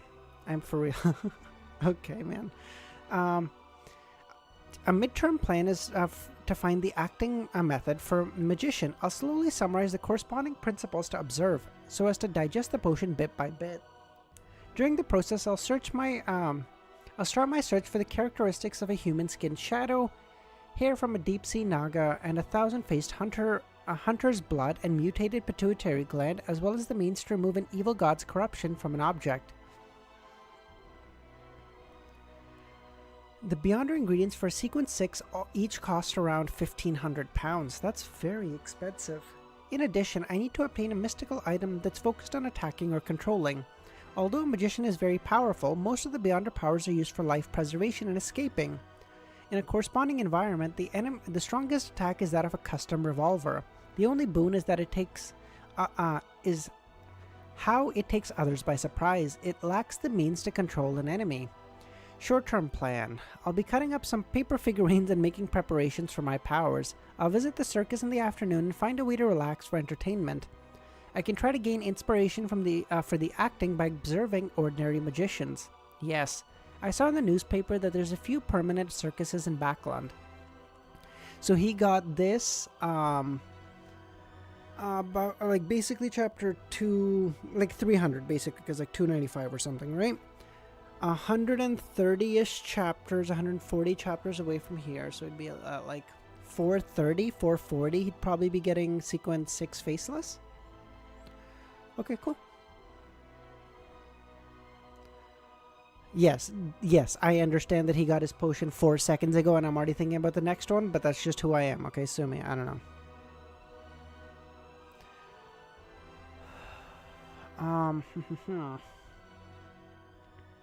After finalizing his thoughts, Klein immediately tidied up his plates, cleaned his knife and fork, and devoted himself into being busy making preparations. When it was almost noon, he put down the scissors and looked at the 3 crude paper figurines in front of him. He sighed and muttered to himself, "This is probably the first time in my life that I've done handicraft so seriously. Fortunately, it's just to cut some paper figurines and not some flowers or embroidery. It's fine as long as it's shaped like a person. If it wasn't for the fact that my hands have become dexterous, I might have failed today." Klein had just used an additional paper figurine to test his capabilities and confirmed everything was fine.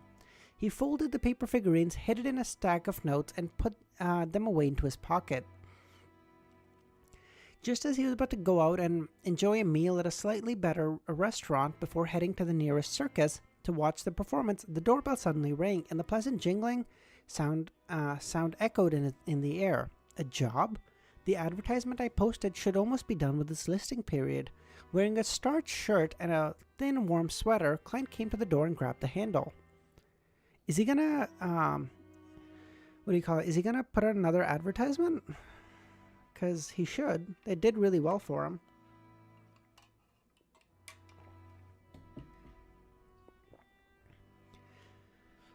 He was a man in his 40s. He was rather fat and appeared to have difficulty even standing. His eyes were tiny from copious amounts of flesh on his eyes were tiny from the copious amounts of flesh on his face.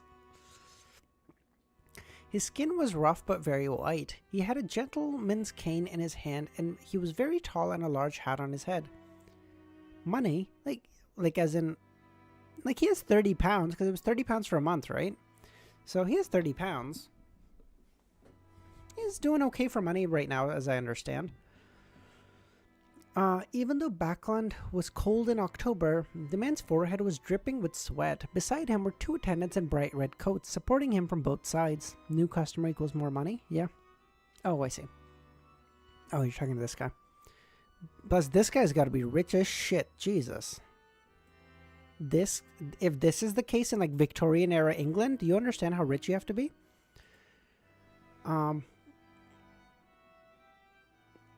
Money.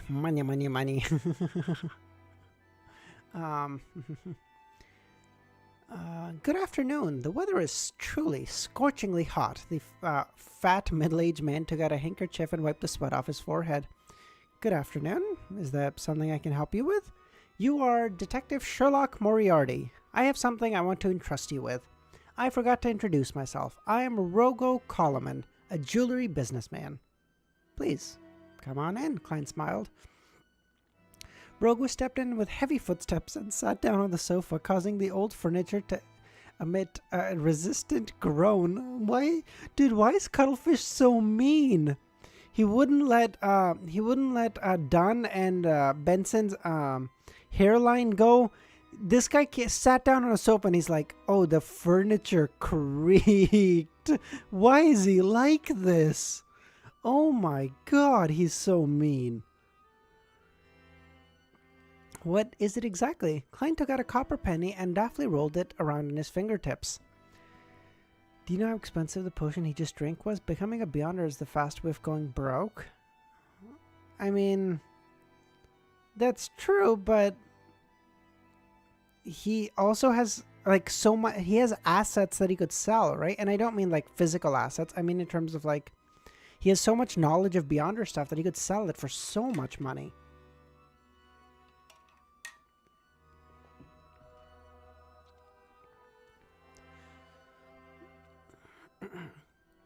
What is it exactly? I wish for you to protect my son until tomorrow afternoon. He has offended some lunatics. Until tomorrow afternoon?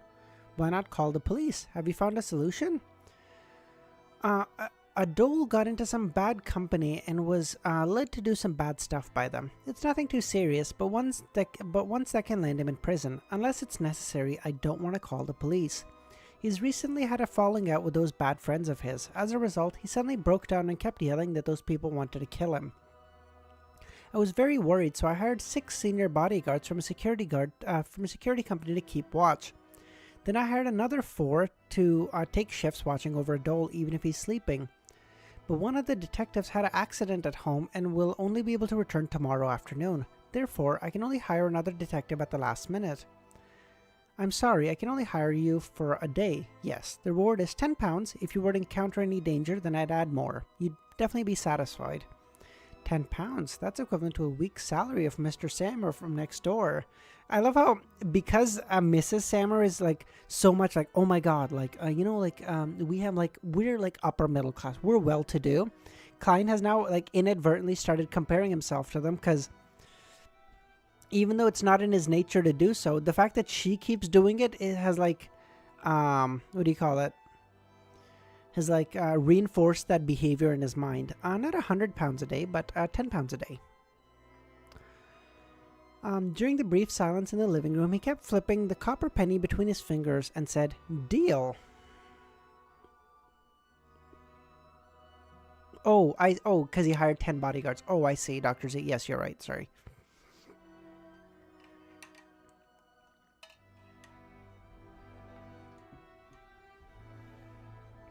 Oh, God.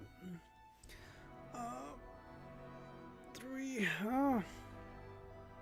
Man, we're skimming past these. I've been live for what, like an hour and a half now? Hour and a half, and we've gone through 6 chapters? Good stuff. $1,000 a day. Yeah. Oh, sorry, $10,000 a day. Yes. Westboro, Grim Garden Street. Klein, with quite a stubble around his mouth, wore a pair of gold-rimmed glasses while carrying a top hat and a black cane. He followed Rogo Coleman in a spacious, bright living room. There was a huge crystal chandelier hanging from the ceiling. The walls, corners, and tables were decorated with all kinds of golden carvings and ornaments. The entire area looked gorgeous, exquisite, and luxurious. As expected of a jewelry businessman. A businessman staying in the West Borough, Klein scanned the oil paintings by the side and sighed. With every step Rogo took, the fat on his body quivered.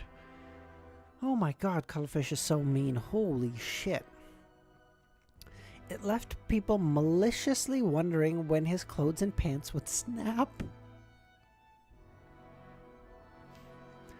However, as a jewelry businessman, he had enough money to buy clothes of the best quality. Detective Moriarty, this is my son, a dole.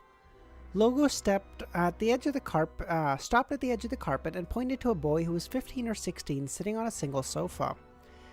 As all the fireplaces in the house were lit, there were metallic pipes to conduct the heat around. The living room was rather warm. It even made Klein feel like taking off his clothes until he had only a shirt and a pair of trousers left. However, the boy was wrapped in a thick fur coat and a blanket that looked burning hot on his legs. At that moment, he had his head low, tightly hugging himself as he shivered non-stop. The blue hair seemed to have lost its luster. Adol, this is Detective Moriarty. He will be protecting you today and tomorrow. At these words, Adol raised his head and revealed his pale face, bluish lips, and unfocused eyes. Protect me. Protect me. They're going to kill me. They want to kill me. His voice became sharper and sharper. In the end, he covered his face with his hands and screamed. What the fuck is happening with this guy? Hey, Devil, how's it going?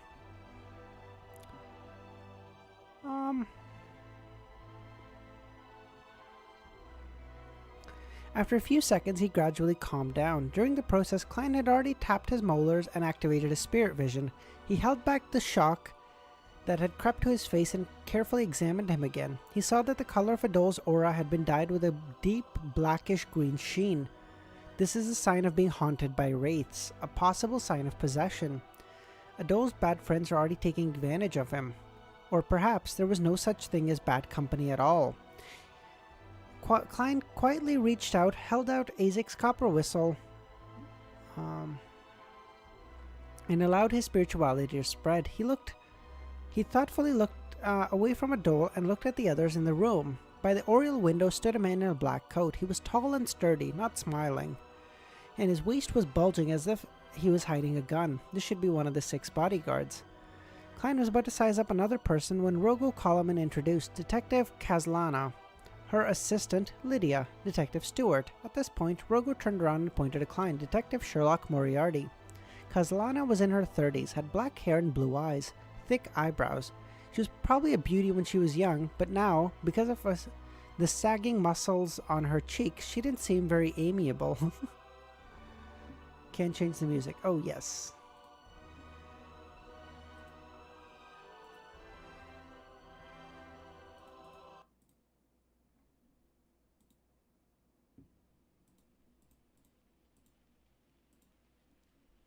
One of these days, I'm gonna have to go through and make an entire playlist because currently I just flipped through like Lies of P and Hollow Knight myself, but I'd like to just have a playlist of good, decent music. I have a driver's license, but I only get to make my father stop picking on me. I hate driving.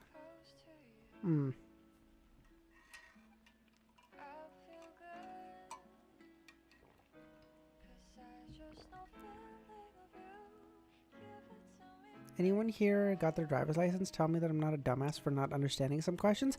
Yeah, no, some questions are hard. But again, the question part, I presume, is like a relatively small part of the exam for you too. It's mainly the actual driving test, right? So you'll be okay. And it's it's very unlikely you'll get all of them right. That's okay. Just don't try to go for a perfect score, okay? Just get whatever score you need to and get the fuck out of there. It doesn't matter. Lydia, her assistant, was a red-haired lady of about 20 years of age. Her figure was excellent, but she had an average appearance. Both women wore something similar to what aristocratic writers wore. The white shirt they wore were tight at the waist, which matched their more tight-fitting trousers that facilitated movement. The pleats were the only thing that distinguished their clothes from men.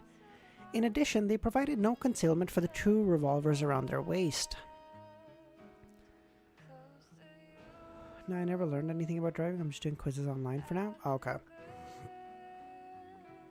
I don't trust myself.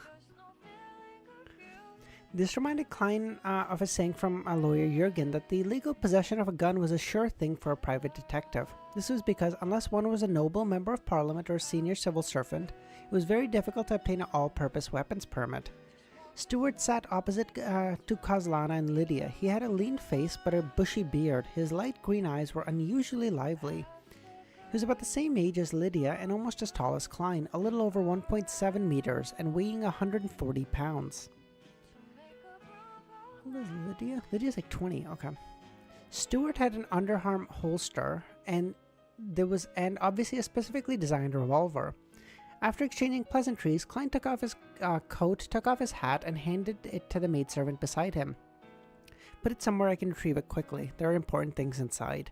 In fact, he had already transferred the paper figurines, notes, charms, a matchbook, etc. to his trouser pocket. The only thing left in the coat was herbal powder, extract essence, keys, and his wallet. There was a total of 206 pounds in paper bills? Why the fuck would he bring that with him? Stewart, who was sitting there, turned his head to size up Klein and said, "You didn't bring a gun?" "Gun? This is my gun." Klein smiled and raised his cane. At the same time, he puffed out his cheek to stimulate a sound. Bang! The sound of a gunshot rang, and without thinking, Stewart rolled over, and as Kazlana and Lydia quickly got up off the sofa, each finding a place to hide. Rogo and the servant beside him were both surprised and confused about what was happening. Adol kept keeping his head low as he shivered. They all frowned and asked, "What just happened?" "Ever since I handed a revolver I picked up from to the police, I've been learning how to imitate its sound. It seems to be quite effective," Klein replied. "That's not funny, Detective Moriarty," Kazlana replied. "I just wanted to perform some magic for you," Klein lampooned. I will keep that in mind. Are you thinking of that meme when he shoots? I know you do. Wait, what?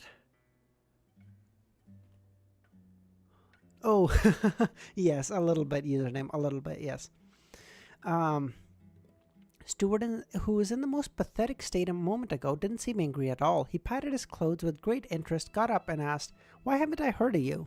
I mean, I know a lot of people in the detective business, but I haven't heard of you. I only came to Backland in early September." "Is that so? Tonight, the two of us will pair up. We'll be in charge of everything from midnight till tomorrow morning. Will that be a problem?" "Nope," Klein responded. "Okay. After dinner, you guys have some rest and take your shifts in the early morning," Kazlana added. Klein took a long look at the trembling Adol and nodded seriously. Nothing happened throughout the afternoon, and the worried male and female host prepared a hearty dinner for the detectives and the bodyguards, but no alcoholic beverages were provided. After eating and drinking to their heart's content, Klein and Stewart, a young man with a full beard, went to their rooms on the second floor. Seeing that no one was around, Stewart shook his head and said, "Sherlock, you've noticed that the problem with Adol isn't something regarding revenge. Bro, you sure are affable." "Why do you say that?" "He looks more like he has a mental problem, or according to the countryside, he's been haunted by ghosts and evil spirits. Frankly, I'm afraid of that. Mr. Coleman should take him to a psychiatrist. If that doesn't work, go to a priest and sprinkle some holy water and perform a ritual. You can suggest it to him. If Adol doesn't get better, I'll consider it in a few days." Klein laughed and replied, "That's up to you. My mission will be over tomorrow." At that moment, the two of them had arrived at their destination and entered their respective rooms.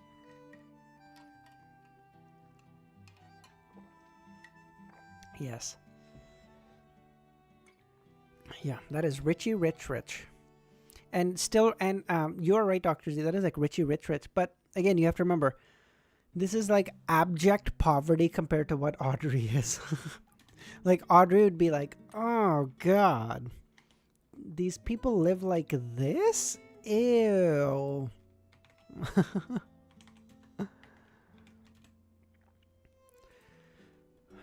For real, pocket change. People in the morning inside Adol's bedroom. Klein sat up in the rocking chair holding onto Azek's copper whistle, quietly watching his ward. Stewart sipped his black coffee at his desk. The two of them didn't speak, afraid they would wake the sleeping Adol. As time passed, a cold chill swept past the room. Adol sat up and opened his eyes. "What's wrong?" Stewart asked. "To the washroom," Adol replied in a soft, dreamy voice. I'd be like, "At least pay the person $100 a day." Yeah, exactly. He's like, "Oh my God, do you understand? That person is basically starving. 10 pounds a day? How is he supposed to eat like this? My horse's feed alone costs 7 pounds a day. How do you expect this man to live on 10 pounds a day? God, have you no respect, gentlemen?" I love how Audrey, by every measure, has been like a very measured young lady, but like I make her out to be the most like piece of shit person. Oh God. His face seemed paler and his lips were turning purple. Stewart was about to speak when he saw Sherlock stand up and nod. "I'll follow him." "All right." Stewart let out a sigh of relief. Putting his hands into his pocket, Klein stayed one step ahead of Adol and followed him to the entrance of the washroom. Just as Adol was about to close the door behind him, he saw the figure flash in. "I can't let you out of my sight. Do whatever you have to. Just pretend that I don't exist." Klein smiled and leaned against the wall. Adol remained silent, his face unfocused as he looked in the mirror. As he turned on the faucet and let the water flow, Klein took out a box of matches and lit a matchstick as though he wanted to smoke, but he didn't do so. He blew on the air and allowed the match to go out. Klein casually threw the match in front of him and took out another item. Adol, whose back was facing him, suddenly straightened up. The figure in the mirror was so pale that it looked like a corpse.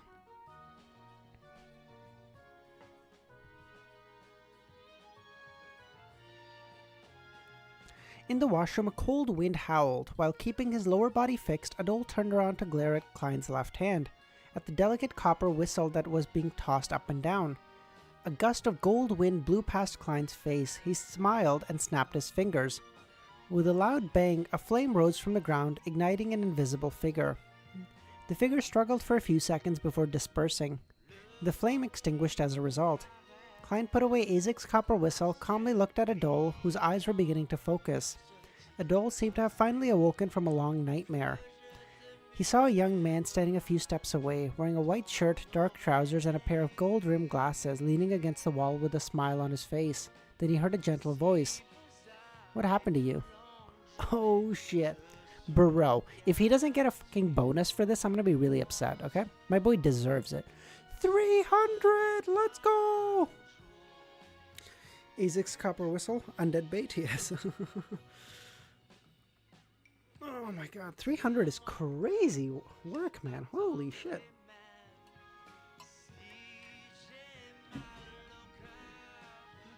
Fuck. Oh my god. Okay. After this, I'm just gonna take like a 5-minute break. I'll still be here. I don't need to do anything or whatever, but my throat's just giving me a bit of a tickle, so I'm just gonna do Nerdle or something really quickly.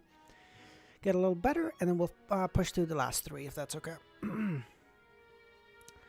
What exactly happened? Adol muttered this question. He looked around, dreamily frightened, panicked, and confused. Who are you? Where is this place? This is your bathroom.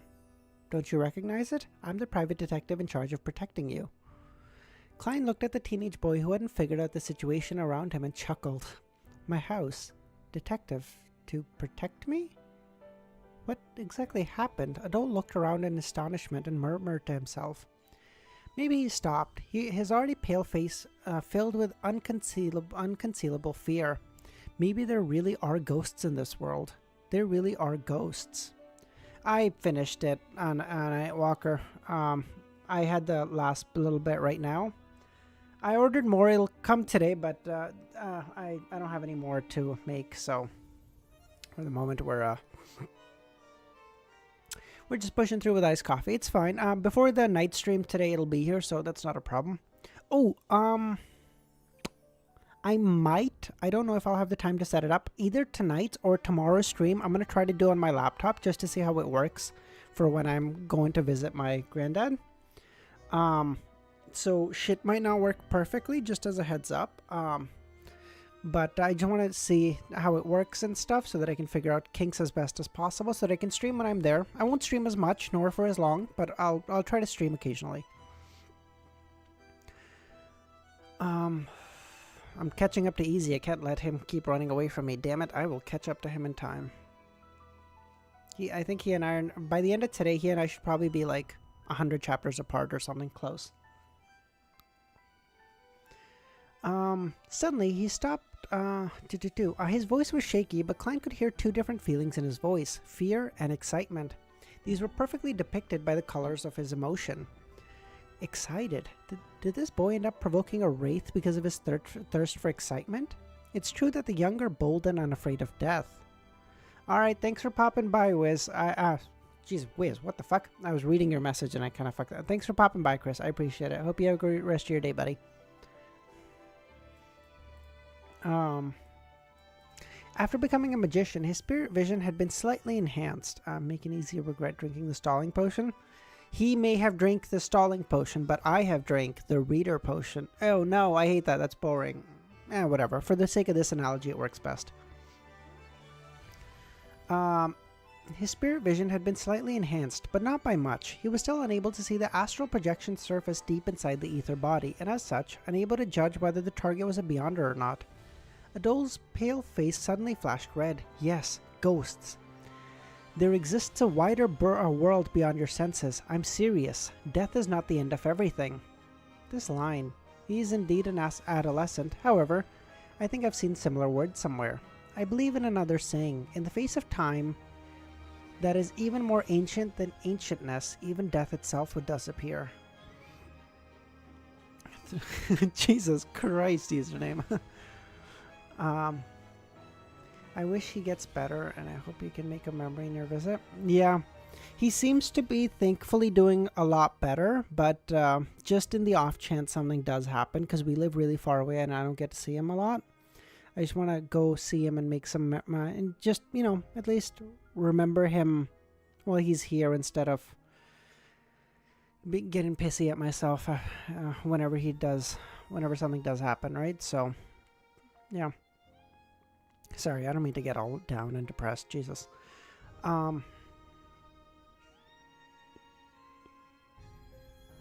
So, how did you get yourself in the state that you were in before? You were like a patient with a nervous breakdown. Adol turned his head and thought for a few seconds and then said, I joined a society. It's not an ordinary society. We believe that death is not the end. We can use mysticism to sense death directly and understand that everything can be reversed. Yes, we believe that the dead can be resurrected. Well, yeah, the person in front of you proves that that's possible. You and the others are trying to revive the dead? Death is not the end, a world beyond the senses. Everything can be reversed. Aren't these the teachings of the numinous episcopate? Those were all created to revive death, he muttered to himself. Yes, Adol nodded. Where did you get your corpses? Klein pressed. We secretly dig up graves. Those that haven't been buried for a long time, or buy them from the hospital. It's indeed a crime that can get you thrown in jail. No wonder Rogo Coleman doesn't want the police involved. You sure are bold to get your thrills. And did you succeed? Klein asked. Not yet. The way they looked at me during the last gathering was like I was looking at a corpse, as if wondering where to place their corresponding mystics. And we wandered a spirit dance, and we danced a spirit dance and communicated with the world with our senses. Then I lost all memories. Adol's body began to tremble. Spirit dance? It truly is the numinous episcopate. This fellow became a test subject for his companions. Your memory is disconnected from that point till now?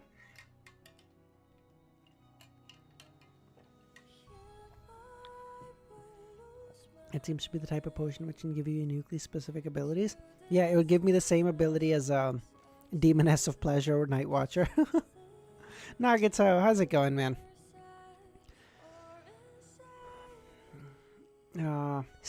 According to the internal record, spirit dances originated from the ancient sacrificial dances that were popular in the southern continent. It was the ritual method that death loved. A spirit dance was to use the beat, rhythm, and movements to harmonize one's spirituality so that it could interact with the natural environment so as to establish an interaction with the target of the prayer. Then combined with a simple altar arrangement and corresponding honorific names, it could achieve the effect of a more complex ritualistic magic. Dude. Finish my math class. My English teacher will come in 10 minutes. Okay.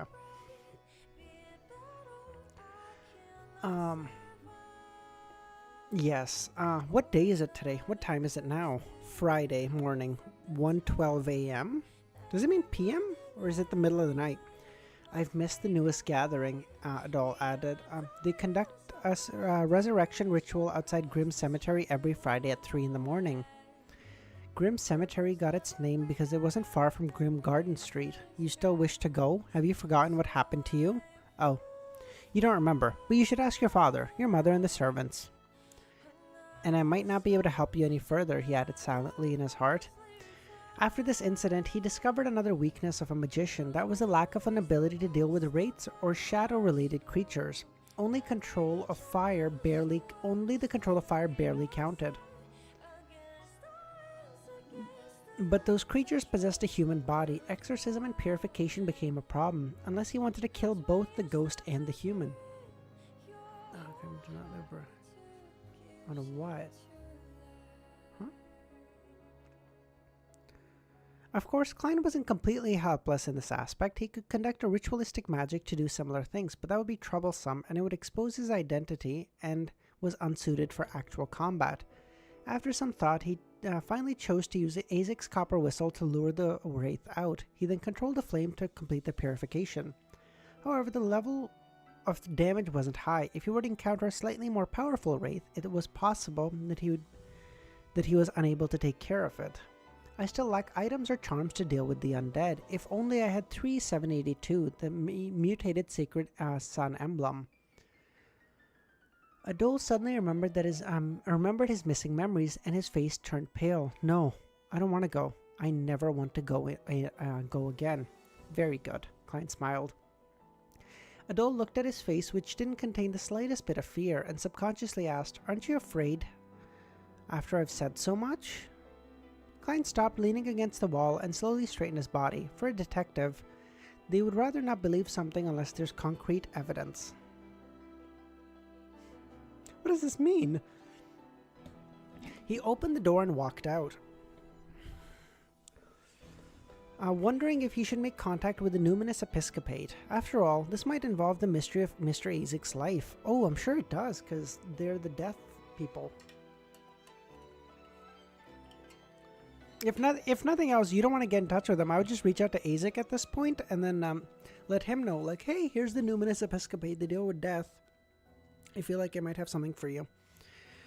Adol looked at the private detective's back in a gaze. It took him quite a while to realize that there was no one in the bathroom but himself.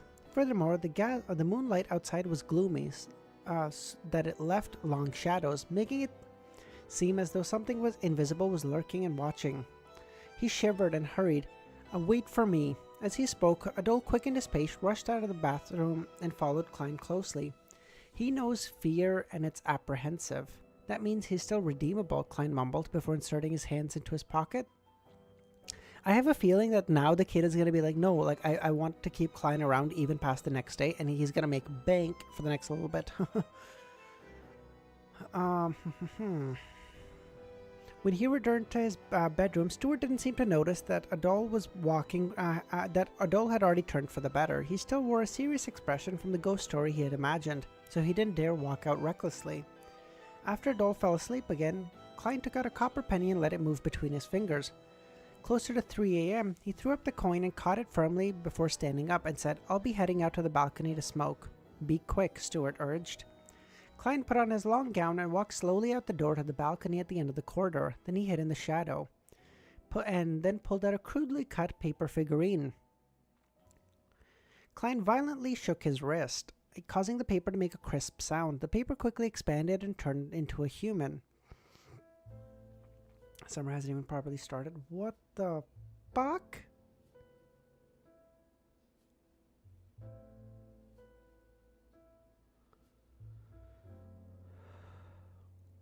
Nightwalker, where are you from?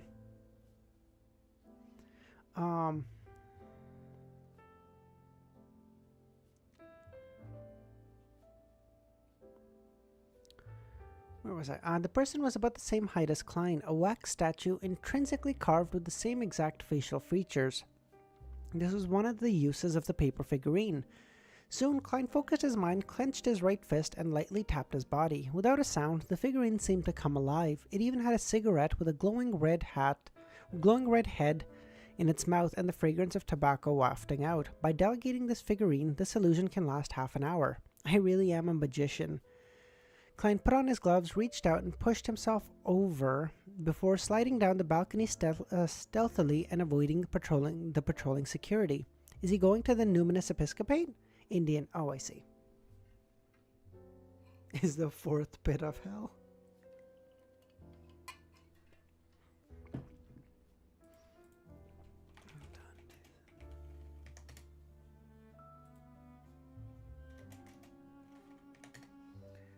Let's see, what would the fourth layer of hell be? That would be avarice and that. Fuck, I'm not reading that. That sounds... If someone can read that bitch, then feel free. I can't.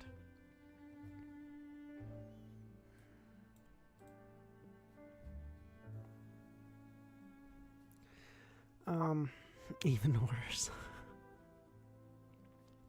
Outside Grim Cemetery in a secluded forest, Klein stood among the treetops as he looked at the relatively open and flat area not too far. Around him were evergreen leaves and brown branches, but their surface was stained with grey dust. From what Klein could see, there were about 8 young men and women wearing long black robes, dancing and twitching around the corpse.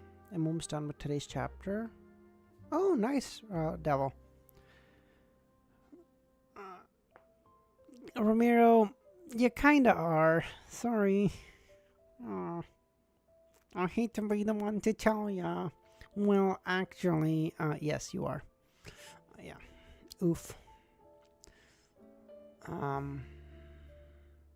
The dance was full of rhythm, as though it had some kind of mysterious flavor to it. The girl shook her long hair, and boy extended his hand while kneeling. The scene was a subtle connection to their surroundings. It was the rhythm of nature. After they danced for 3 to 4 minutes, everything within a 10-meter radius was affected by a wild and confusing atmosphere. The atmosphere gradually turned sinister, and there was a hint of divinity mixed in.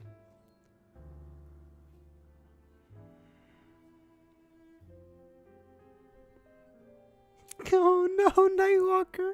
You're hitting him with the fucking Klein level of fucking schemazing.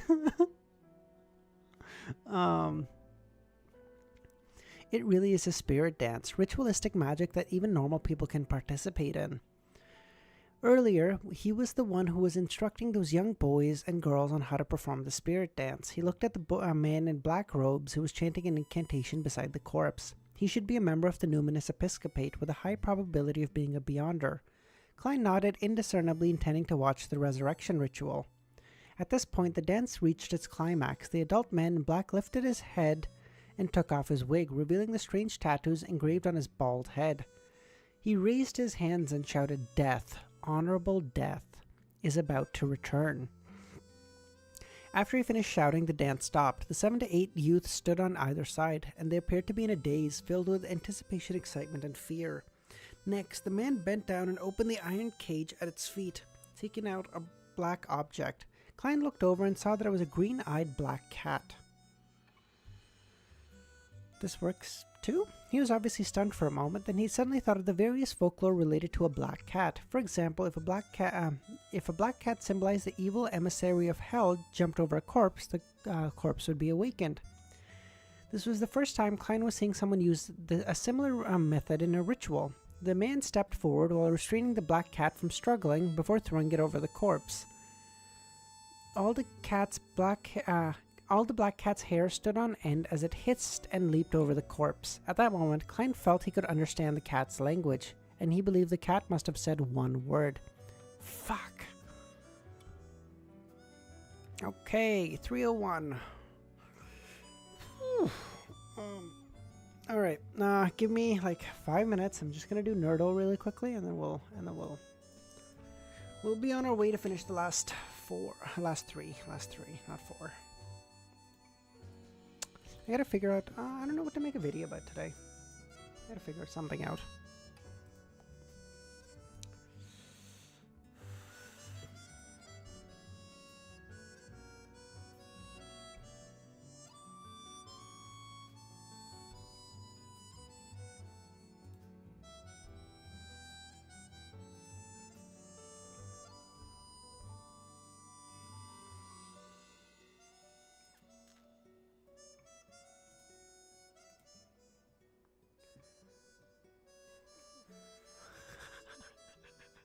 People are so mad. Oh, that's so funny. That's fine with me, dude. I don't care. Oh, that's hilarious. Anyway, I'm gonna leave now. I need to do stuff. No worries, username. Thanks for popping by, buddy. I appreciate it.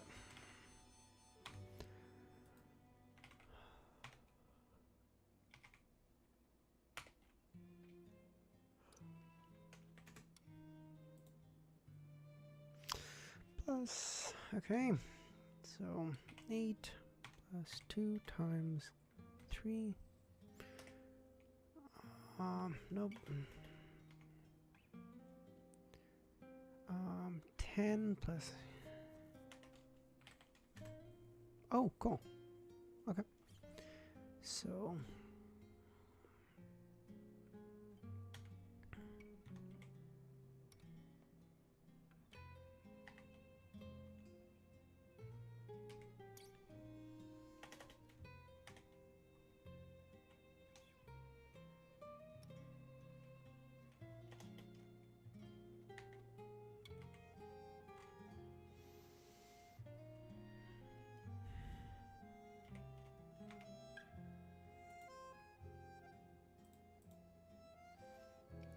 So 5 plus 2.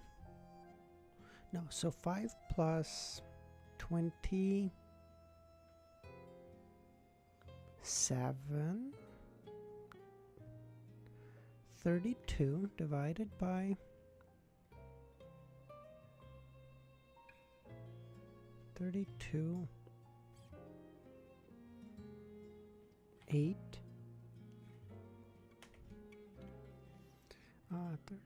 4. Oh, yeah, that doesn't compute. I'm stupid.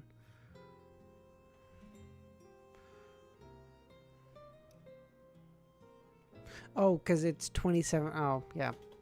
Ped mass kicks in. I'm stupid. I gotta go. I'm professionally procrastinating study till now, but if I do it anymore, I will fail for sure. Alright, sounds good, Nightwalker. I appreciate you sticking on for so long, buddy. Alright, by the way, while I'm wasting time on this, if anyone is interested and not currently in the Discord, consider joining. The link is in the description. I try to give you guys heads up on when I'm going live.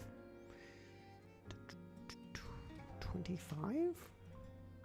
How do I get this type of motivation at midnight? I don't dude, I never, my hard and fast rule all throughout school was no matter what happens, I do not study past 10 p.m. That was my hard and fast rule. If I was ever in a position where I thought I had to study past 10 p.m., I was already cooked, so I didn't bother. Okay, so...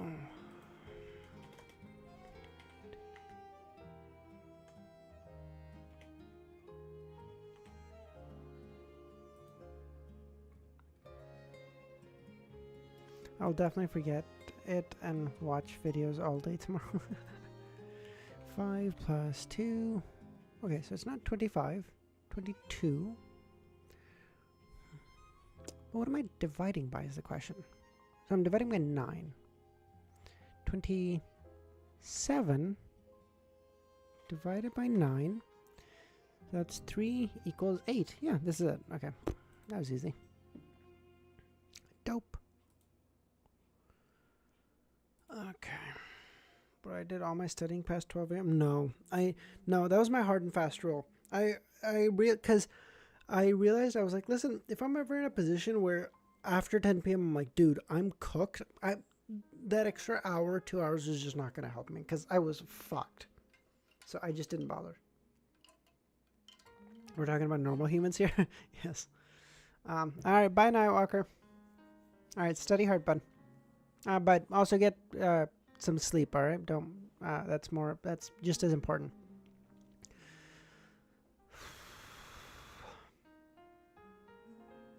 I start my best studying after like 8 p.m. All right. The black cat's cry echoed in the open area that was surrounded by the secluded forest, regardless of whether it was the adult black-robed man or the 15 or 16-year-old boy and girls. All of them simultaneously cast their gaze onto the corpse lying in the middle. Should go to art chat? Oh, okay. I can check the art channel right now. Yeah, no problem.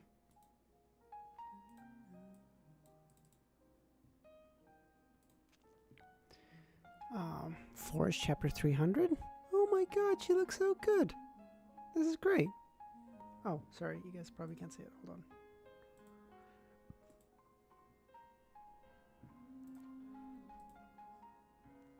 Oh, she looks so good. This is awesome. The magician. Damn, I fucking guessed it right, and then I second guessed myself. No, the fucking the divination failed me. Damn it.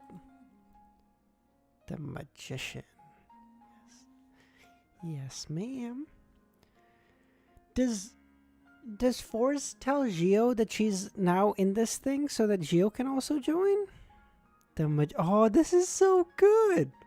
I love this. I once remembered that I had forgotten to read 3 whole chapters at 9 p.m. Jesus Christ, that is cooked. No. This is so good. What? That night I set a whole new record for speed reading. But he said Forest Art of all things. Didn't you send... what? What is this? Oh, this is Klein as the magician. Okay, I was because I was still in the mind for tarot cards. So I was like, dude, why is this gender bended version of fours here? What the fuck is happening? Okay, never mind. We're fine. Sorry. I finished it by 1 a.m. Jeez. The food.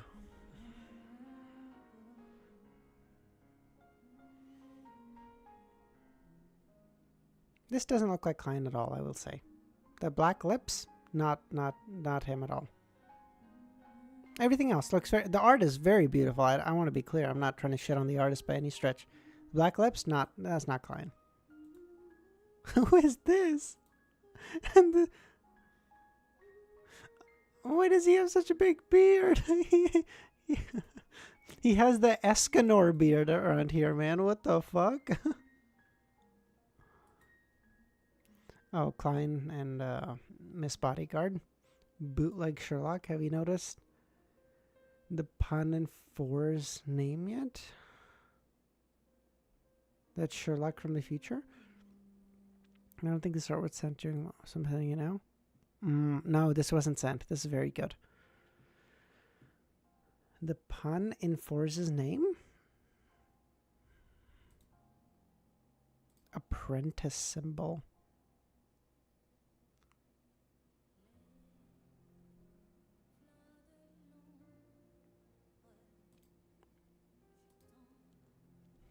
Oh, this is also really well done. What the fuck? No, please no. No. 4's wall. Oh, like 4th wall. Oh, cute. Oh, this is really cute. I might consider swapping out one of the images at the bottom here with this, maybe. No, but it's aspect ratio fucks it, so I can't. Oh, oh, and she's a writer. Very good. Yes. Were these sent? Who the fuck is this?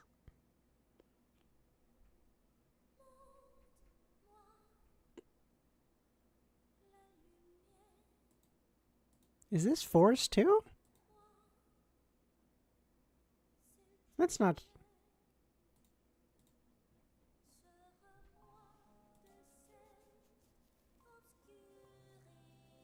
She even talks about the cuttlefish a few times and not kindly. Oh, from the Taiwan version of 4's? Oh. What does Taiwan get a different version of 4's? What the fuck? Sherlock Moriarty. My god, this is so over the top. What the fuck? This motherfucker, he looks like he looks like if he came out in a pageant show in that universe, they'd be like, sir, seems a bit much. How about you calm down, okay? Miss Justice. Wow, that's such a well done piece of art. What the fuck? That's so... This looks beautiful. Black dress and Susie in the back. Gio.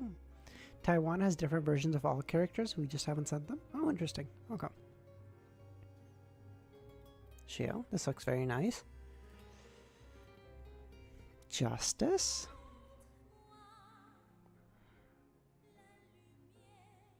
That's also really well done. Taiwan 4's has shorter hair in the story. Oh, interesting. 4's again. I don't know why, but I keep thinking that 4's has red hair, not brown. I don't know why. The sun. Oh, this is also really well done. Holy shit. I actually really like Taiwan 4's. Interesting. It's not bad by any stretch. It just threw me off because I was like, this feels so different. Oh, these are all so well done. Oh, this is so good. Man, seriously. These are all so well done. Zafur.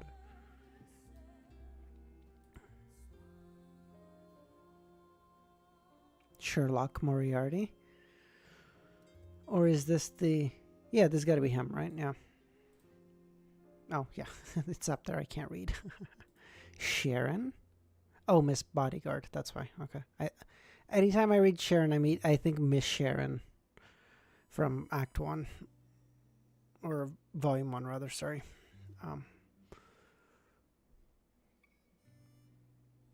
My lord. New best girl? What the fuck?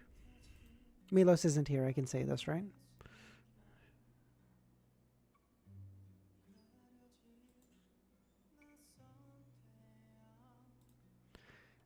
Merrick. Merrick. Merrick. Oh, the guy in the bar. Yes. You can't know Dr. Z's still here. Fuck. I forgot. I prefer Noel Forest personally. Taiwan Forest for some reason reminds me of the Adventure Guild reception. For Sharon with 1 R, Volume 1. Sharon with 2 R's, Miss Bodyguard. Ah. Sharon is... Azek's Copper Whistle. Oh, there's like whole fucking... This is so cool. The mess. This is so cute. Dude, I love chibi art. I don't know why. I find it so adorable. I can't.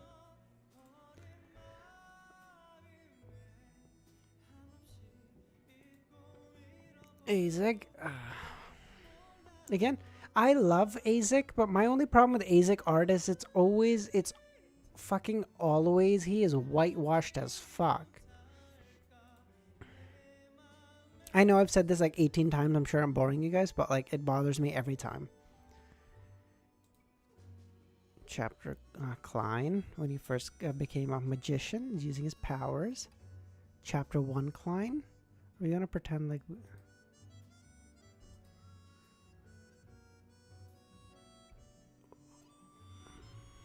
This is like some 3D or something rendered in like AutoCAD or some shit. This is also really cool.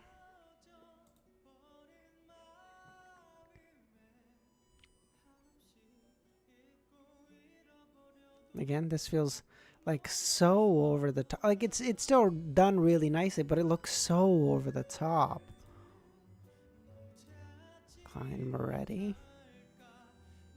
That looks holy shit, that looks so nice. I don't know whose POV this is from though, but that looks like, what are these hands? But this looks really nice.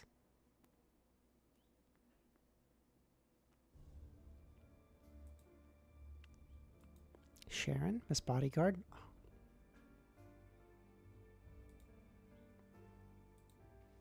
Klein and Miss Body. Look at that. That looks like a perfect couple.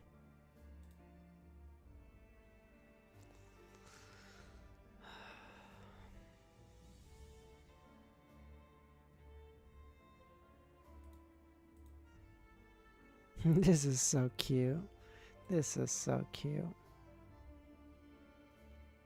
Commission fan arts always look so good. Yeah.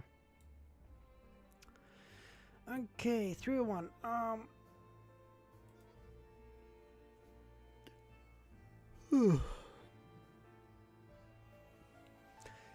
The black cat's cry echoed in the open area that was surrounded by the secluded forest, regardless of whether it was the adult black-robed man or the 15 or 16-year-old boys and girls. All of them simultaneously cast their corpse lying in the middle. Damn, I haven't seen that art with Klein and Sharon before. Yeah, it looks so cute. It looks so nice, right?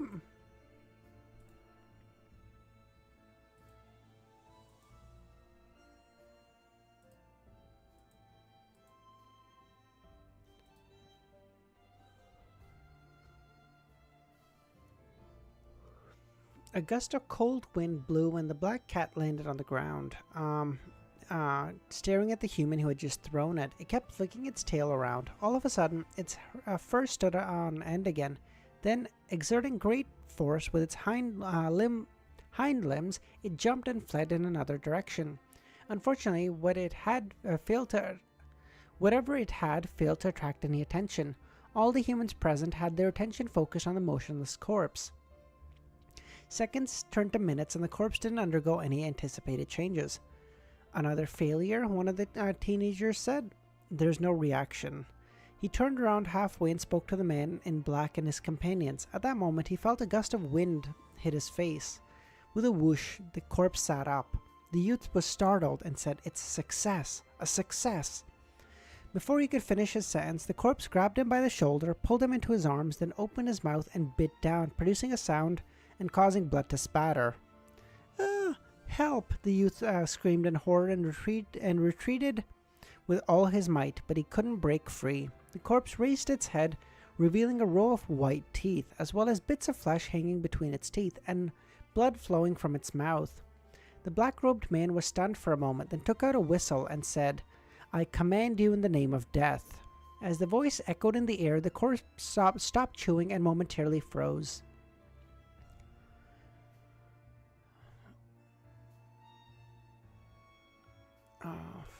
The youth, whose neck and shoulders had been mangled, similarly collapsed as if he had lost his soul. The dirt around his nether regions was completely moist. I guess he pissed himself, I guess. It really is possible, the black-robed man muttered in pleasant surprise. But he pointed at the corpse and said again in ancient Hermes, "Get up." The corpse abruptly stood up and threw back its shoulders before quickly running into the depths of the secluded forest. "Come back!" The man shouted, but the corpse showed no sign of stopping. He blew the whistle again and shouted, "I command you to return in the name of death. I order you to return." The black-robed man stood on the spot in stupefaction as he mumbled to himself in a daze. In the woods, Klein held out Azek's copper whistle and matchbox in one hand. He kept lighting matchsticks and shook his wrist to extinguish them before throwing them on the ground. During this process, he moved backwards in an arc. A corpse with a pale face and a foul stench rushed over. Its lifeless eyes stared straight at the ancient and exquisite whistle.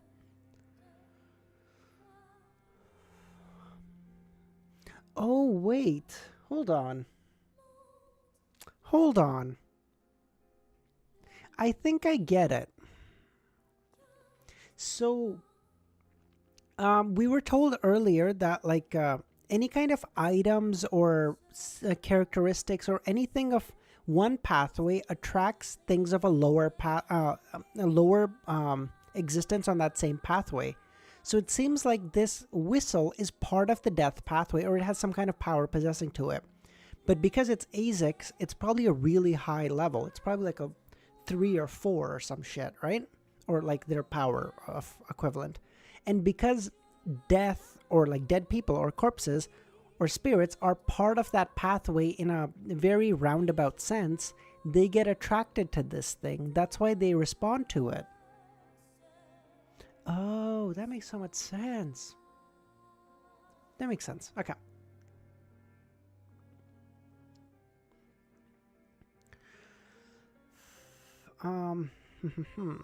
As Klein retreated, his cheeks puffed out. He aimed at the corpse and simulated the sound. The corpse suddenly staggered as a penetrating wound appeared in its chest. Klein puffed out his cheeks again and fired another air bullet. But then, if the pathway of death involves all dead people, or corpses, or like spirits and shit, then the pathway of like the seer must involve like, I don't know, all divination or some shit.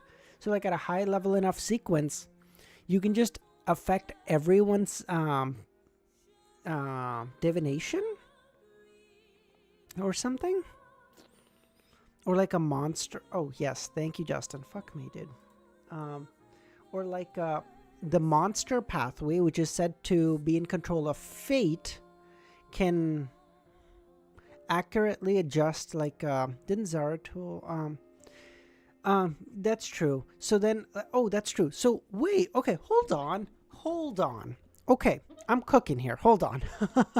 Okay, so then my theory is the fate thing that Rosego could already interfere with Klein's normal divination. Exactly. But so then I'm okay. So okay. Here's the thing. So that the sequence artifact 008, which Inkzone Quill has, it could be part of the spectator pathway that thing has, Audrey has, because the nightmare and the imagination both sounded very similar to what it can do. On the other hand, the fucking quill seems a lot closer to me, that it seems it has a lot more to do with fate than it has to do with imagination. I could be wrong. Again, I could be wrong because it's been stated that like it sounds very similar, and it does sound very similar.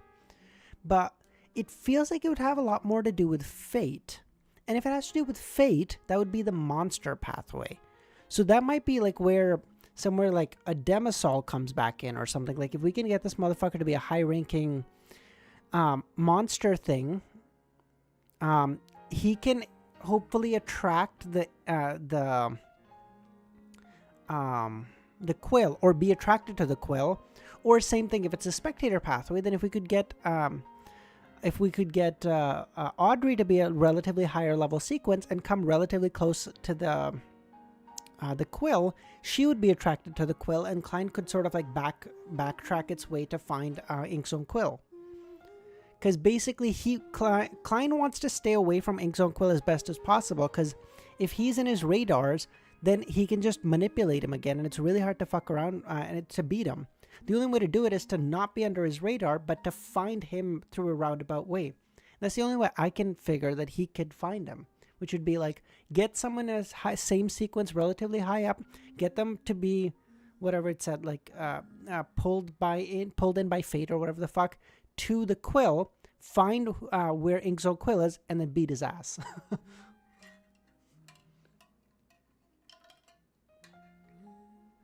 That's now again, it could just be Audrey. It's very possible that it's just Audrey, but it feels like it would be monster, because it feels like it has to do with fate and not thing. Like the nightmare seems so similar, but I don't know. Like, sorry, hold on. It's getting cold as fuck in my room.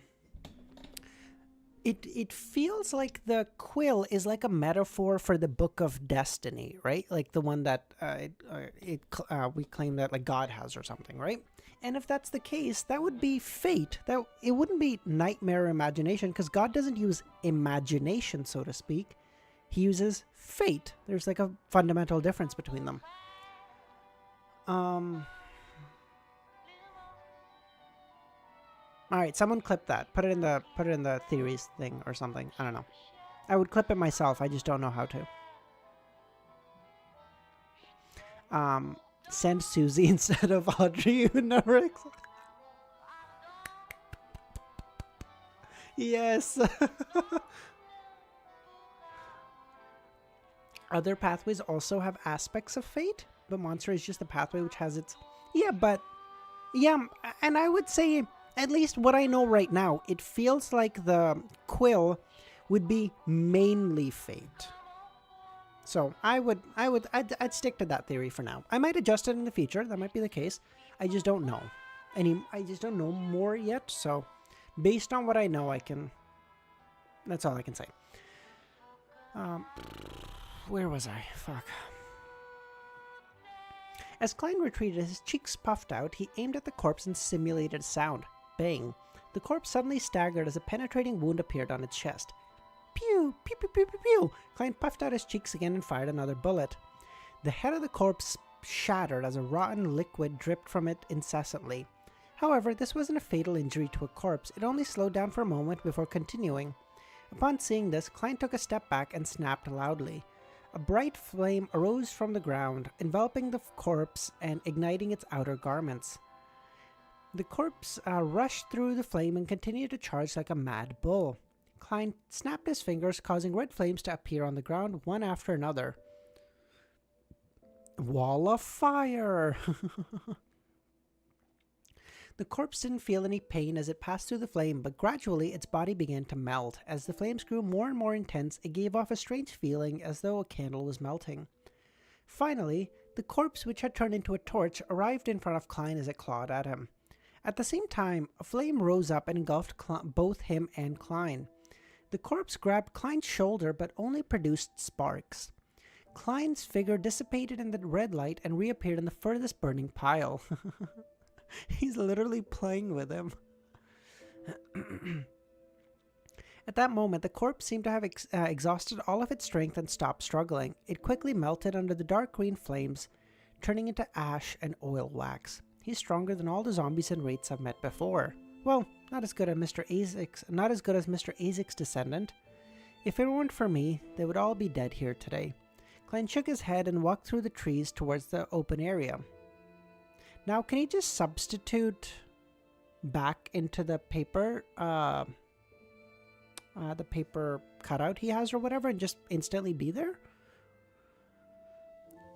At this moment, the black-robed man had already noticed the changes in the forest. Without any hesitation, he turned around and ran, while the 7 or 8 youngsters scattered in a flash. However, when they realized that they were the only ones in the area, they timidly stopped and returned to the original area where they gathered. Having just experienced the awakening of a corpse and how the corpse had bitten one of the youths, they didn't dare run away alone in the deep dark night. It would make the back of their necks feel cold. They looked at each other. No one dared to help the youth who was badly mutilated in the neck and shoulder, afraid that he might turn into a zombie at any moment. In the short silence that made their hearts beat like a drum, they saw a clown wearing flashy clothes with red, white, yellow paint covering his face walk out of the forest. He's still using the clown makeup?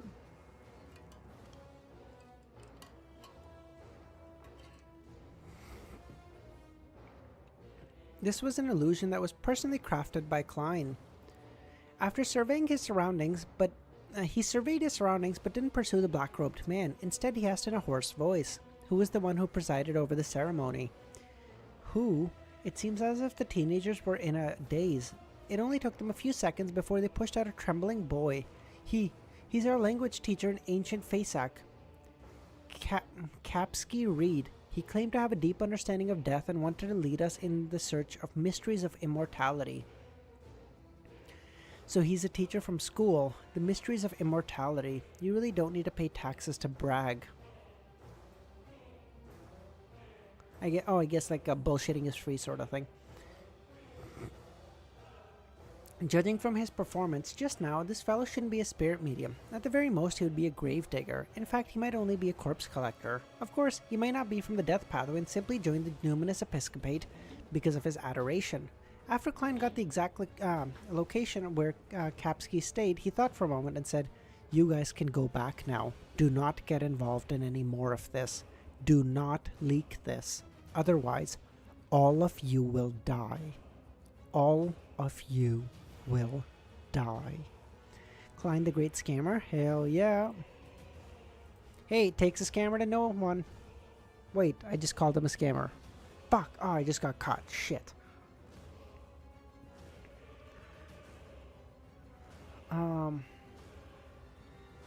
The young boys and girls who were scared witless by what had just happened all frantically nodded. They prepared to leave with each other's help. At this moment, a young girl with smooth hair pointed at her companion who was moaning in the ground in pain and asked, "Will he be okay?" "He won't die, for now, but you have to take him to a doctor. Say that he was bitten by a hyena that often eats rotting meat." Klein ignored them and headed back into the woods. The young man and woman looked at each other and someone blurted out, "Excuse me, may I ask, how should we address you?" "Why the fuck would you need to address him? What are you talking about?" "I am the gatekeeper of hell." As he spoke, a mist spread out and the figure disappeared where he stood. Of course, all of those were illusions. A gatekeeper of hell? The young man and woman repeated their words softly, each having their own thoughts. However, having a gust of bone-piercing cold wind blow past them, they once again trembled, supported their companion, and left the place without daring to look back.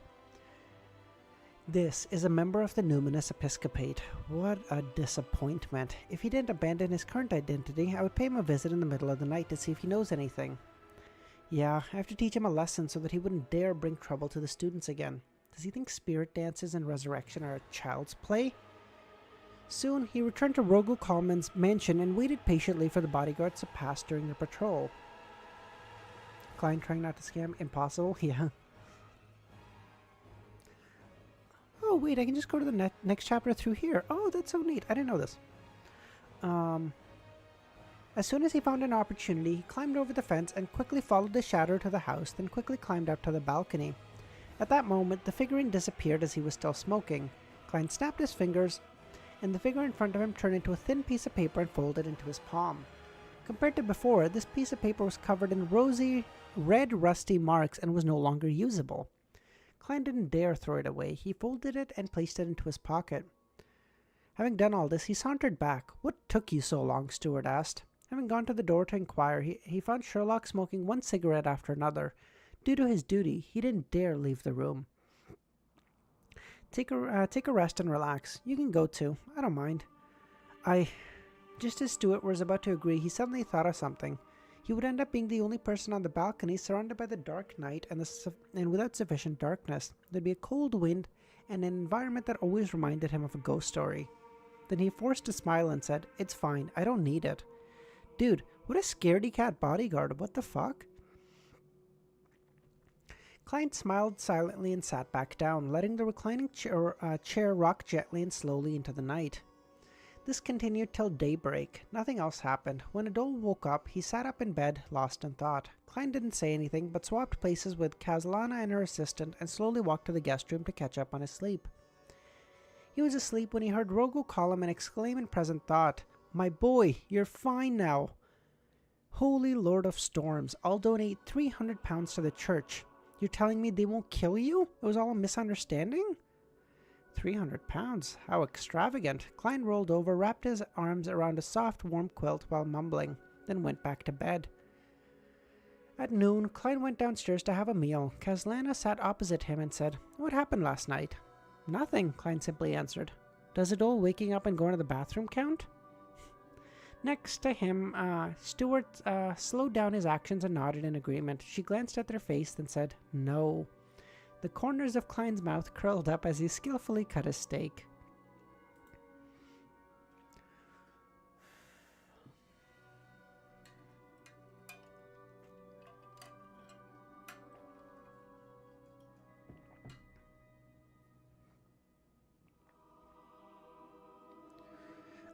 Okay, yeah, we'll just go to 3 of 3. Fuck it. Should be like another 40 minutes. Shouldn't be that bad. The detective, who had been on leave, returned to Grim Garden Street shortly after Klein and the others had finished their lunch. This also meant the assignment was over. Due to the visible improvement in Adol's situation, Rogo Coleman was quite generous in the settlement of his pay. He paid an additional 50% above the £10 they had agreed to, as expected of a jewelry businessman to be this generous. However, compared to the other people in Westboro and Empressboro, he isn't considered that rich. Grim Garden Street is close to the suburbs, not far from the cemetery. I can reach it in 10 minutes if I run at full speed. Miss Bodyguard? No. Miss Sharon is highly likely of being a Sequence 5. She charges £1,000 for 3 days. While I am only worth £15 a day. There's still a big difference. Yes and no. She's charging £1,000 for 3 days for being a high sequence, for being a Sequence 5 Beyonder. You're paying £15 a day for just being a smart person. There's a big difference.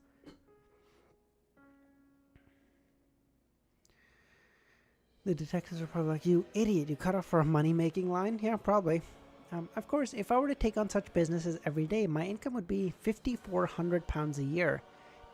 Putting me in the top of the middle class. Even the top managers of Backland make £5,000 a year. This is just pure fantasy. For most detectives, business comes sporadically, and the amount of Beyonder ingredients I need to advance to Sequence 6 is worth more than £3,000. Just thinking about it makes my head hurt. For normal people, this is a huge sum of money, enough to sustain a good life. Yeah, wasn't the money that Benson and Melissa got for Klein's death like £6,000 or something? And that's going to be basically his cost, and that's going to be half his cost just to advance to Sequence 6, which is still a mid-sequence Beyonder, which is nutsy shit. The good news is that even if I grasp the acting method, digesting the Sequence 7 should take me between 6 months and 3 years? Doubt it. Even if I can quickly conclude the rules of a magician, I'll only be able to push forward that the lowest threshold by 1 or 2 months. I still have plenty of time to save up and search for clues. Wait, Miss Justice still owes me, my blessed, £5,000. But her financial situation isn't in good shape right now. It'll be difficult for her to come up with a large sum of money in the next few months. Klein took 3 5-pound notes and left Westboro with his thoughts running through his mind. Dude, you're telling me the kid saw this man help him and then said, "Yeah, you can send him away now. I don't give a shit. I don't need him." That kid's an idiot. No wonder he joined the secret organization. Dumbass. Who the fuck? Who the actual fuck joins a secret organization called the Numinous Episcopate? What even is that? That's dumb. God.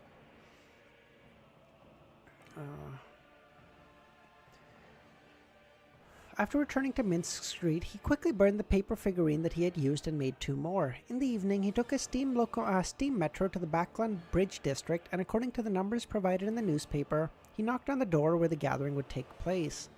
Similar to the past few times, he put on the iron mask that only covered half his upper face, wore a black robe, and followed the attendant in the living room where only 1 candle burned quietly.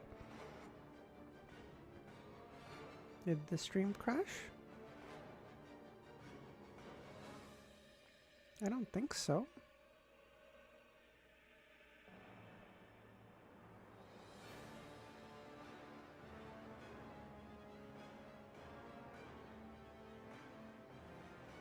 I think it's just you, Dr. Z, but I'll wait for someone else to confirm. At first glance, Klein noticed the numbers of Beyonders present was less than half of what it used to be. I came at the exact time. Are the others late? I must have just been possessed. I was writing and wrote a better, longer chapter than I normally do in half the time. Whoa! That's called a flow state username. Just keep writing. What are you doing? No crash? Alright, thank you.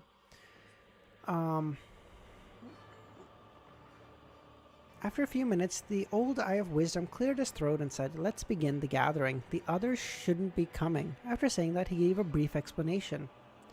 As the serial killer has yet to be found, the Nighthawk's Punishers and Hive Mind, as well as a large number of MI9 Beyonders, are out doing large-scale investigations and searches. Under such a situation, it's normal for people and their friends to be unwilling to go participate in gatherings. Frankly, I'm surprised the number of people that showed up today. Sure enough, a circle of Beyonder isn't isolated. They would also be affected by current affairs. Klein looked around and saw that the fat apothecary wasn't present. Fuck. The apothecary nudged his metal mask on his face, called out without hoping, like, "Oh, wait," and saw that he wasn't absent. Sorry. Okay, so that means he's there. Sorry. What? Okay, why would you write it like that? Why would you not just say was present? What the fuck? He called out without much hope, seeking to purchase Spring of Elves marrow crystals. Price is negotiable. "I have it," Klein said without hesitation. He was worried that someone else might have found this Beyonder ingredient and thereby causing the price of the goods to fall. Although Beyonder ingredients were rare, and it was rare for them to appear, one could never be too careful. Seeking to purchase the Spring of Elves marrow crystals, the apothecary didn't seem to hear the response. He was halfway through when it suddenly struck him. "You do?" "Yes." Klein found a fiery gaze. As he did, he rolled up his black robe and took out an iron cigar case. He opened the cigar case and revealed the faded, egg-shaped Spring of Elves marrow crystal. "If you're worried, you can let the old Eye of Wisdom appraise it." That wasn't really necessary because it was obvious if something was a Beyonder ingredient or not. It was also quickly identified if something was contaminated or not. Rare moments when CF calls someone fat instead of disgustingly wealthy. In lipids. Yeah, I know. He didn't, he just said the fat apothecary. That's it. He just said the fat he didn't say, as the fat apothecary walked in, with every footstep the floor shook, and as he sat down, the entire wooden bench, which had lasted for more than 1,000 years and had once held up the weight of 4 elephants, creaked as though it was at its limit. Like, what the, why are you so mean, bro?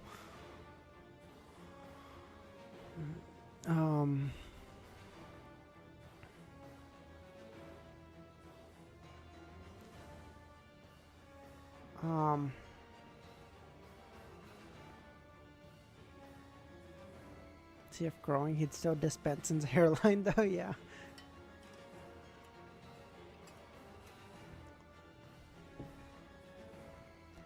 However, if one was lacking in mysticism knowledge, a Beyonder ingredient could very easily be mixed up with similar looking ingredients. When that happened, one needed an appraisal. Sorry, I need to change the music. We're back to boss music.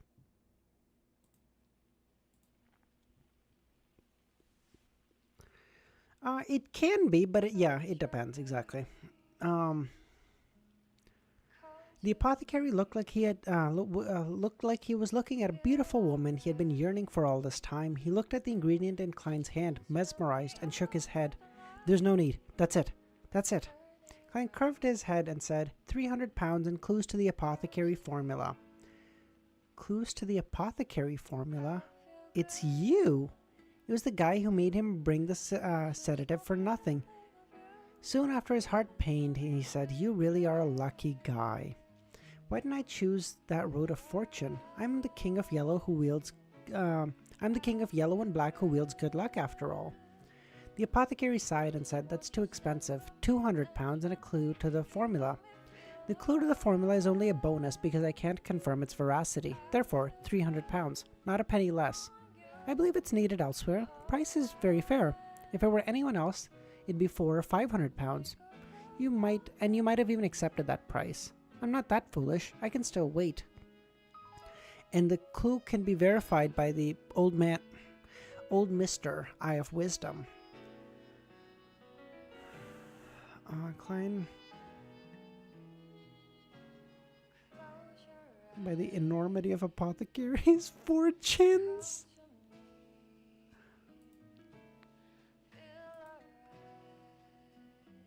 I fetched my friend so much he lost most of his weight. Hell yeah.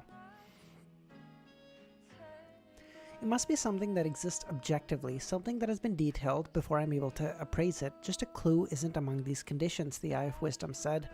Divination, on the other hand, can roughly determine whether a clue is effective as long as it doesn't involve powers 2 or 3 sequence above myself.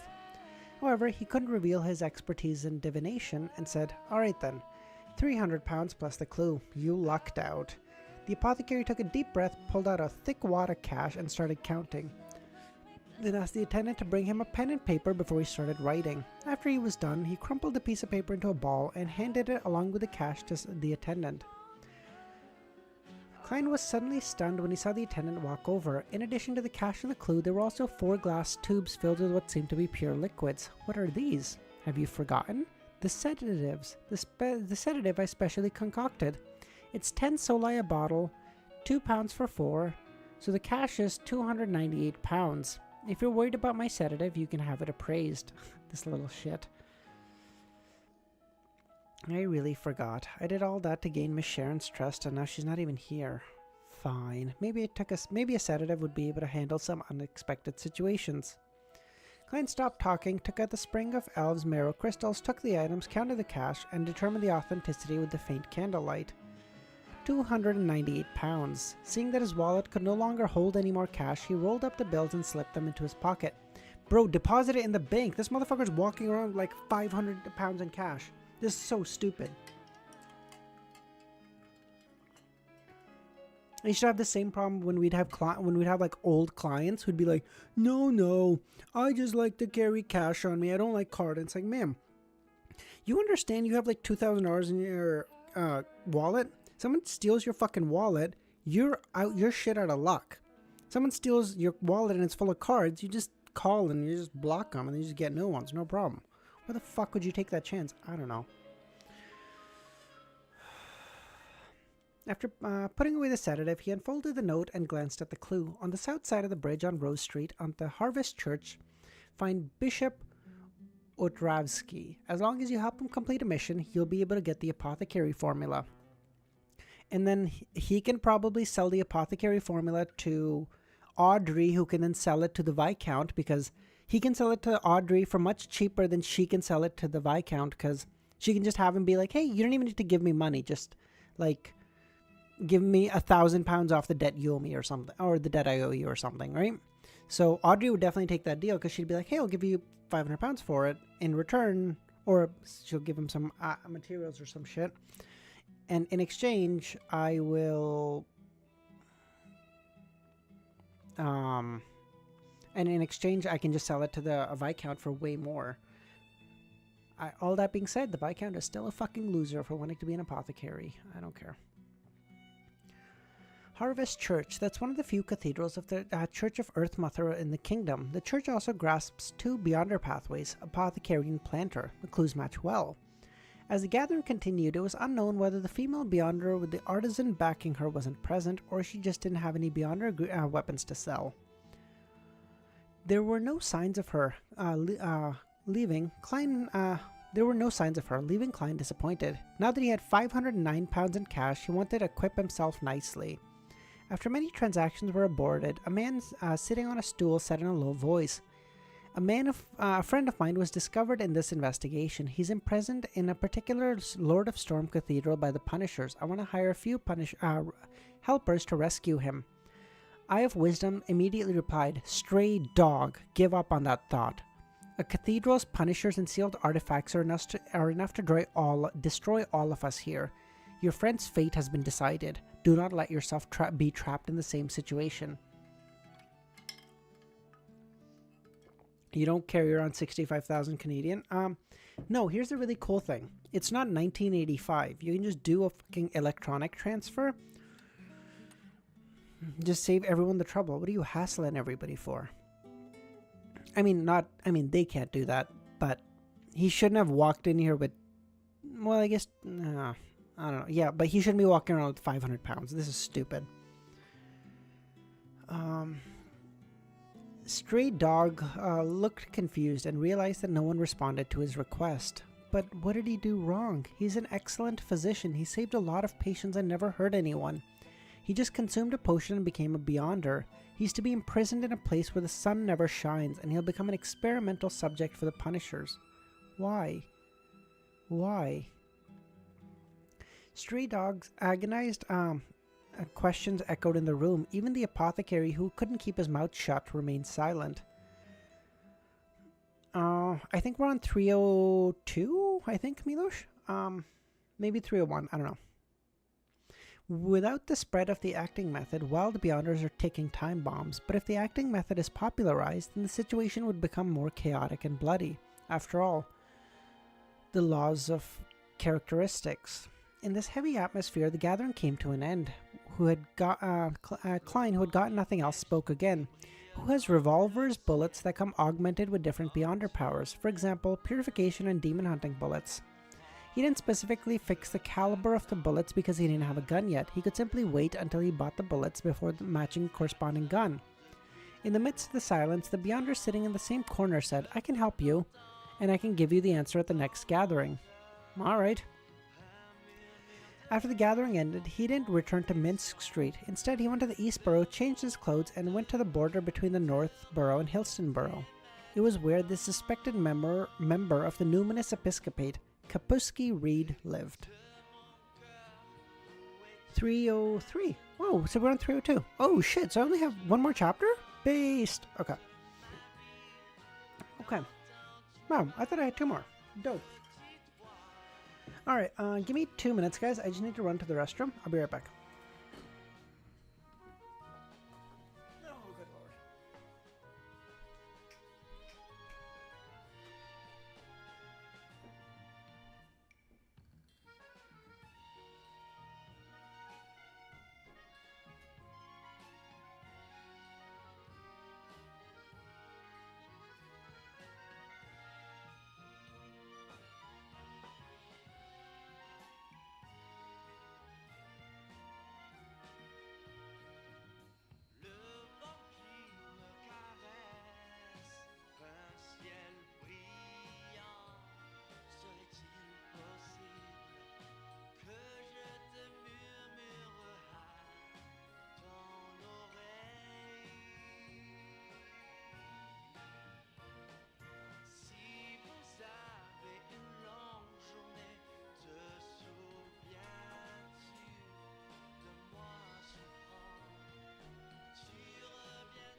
And we're back. Sorry about that.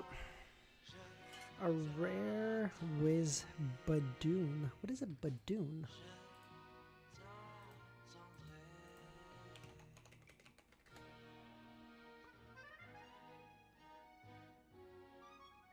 Reptilian species? What is this?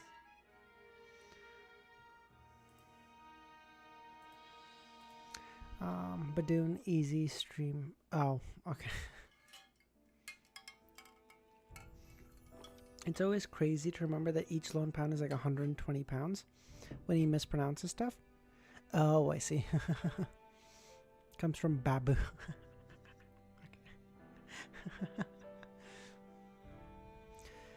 Oh, good lord. As in curly-haired baboon. Yeah, I got that one. Okay, well, that's good. All right. Oh my god. He read curly-haired baboon as badoon.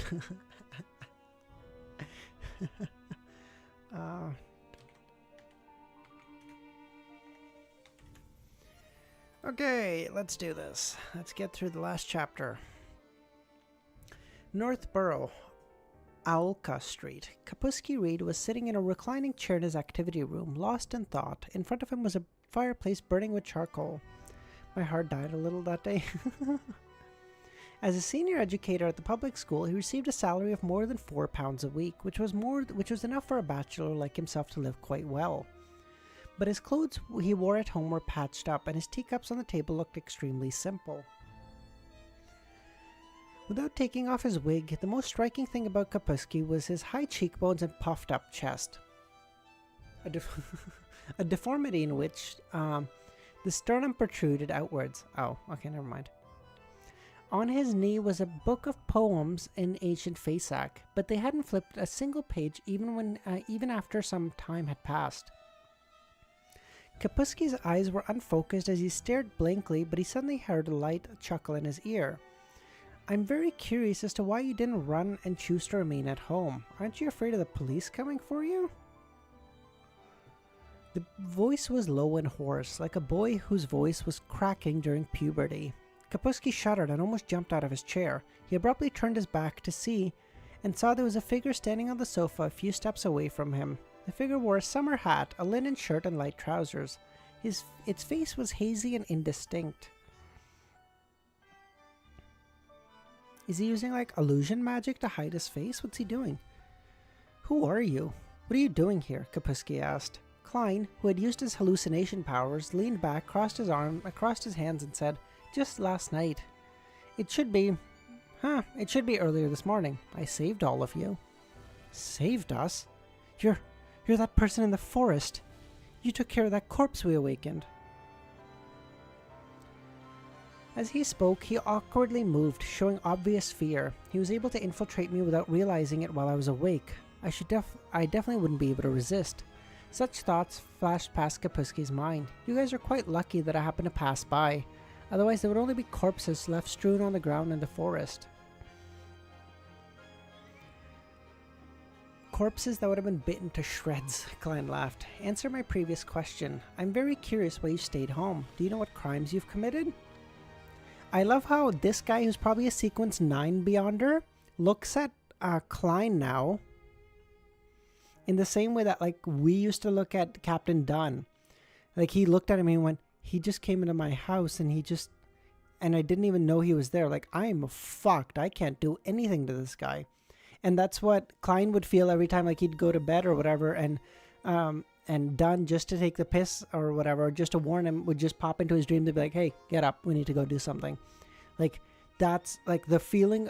It's like, to us it's felt so gradual, like his level of growth, because we've seen it, but like to this guy, he's now like, holy shit, like I can't do anything. I'd get fucked if I said anything to this guy, which is crazy to see. He's truly become Klein Smith. Yeah, he used the power of friendship to get stronger. I live. Insanity. How's it going? From the way that he conducted the resurrection ritual and the reaction that he had before and after the ritual, Klein had confirmed that Kapusky was a rookie who didn't have the means to hide his true emotions. Therefore, he intended to use spirit vision and interrogation to get to the bottom of the matter and verify it with divination at the end. I know. I know. Secretly buying corpses and robbing corpses from tombs. These are all crimes that can land me in jail for more than a decade. But I'll definitely be punished by the church. Kapusky, who didn't look 30, drew a breath and smiled with a wry smile. However, as long as I didn't cause too much trouble, those children and their parents wouldn't snitch on me because they also did the same thing. Even if they wanted a lighter sentence by helping the investigation, they would still end up in jail for a time. I'm back from an unnecessary and expected amount of time, so I'm good.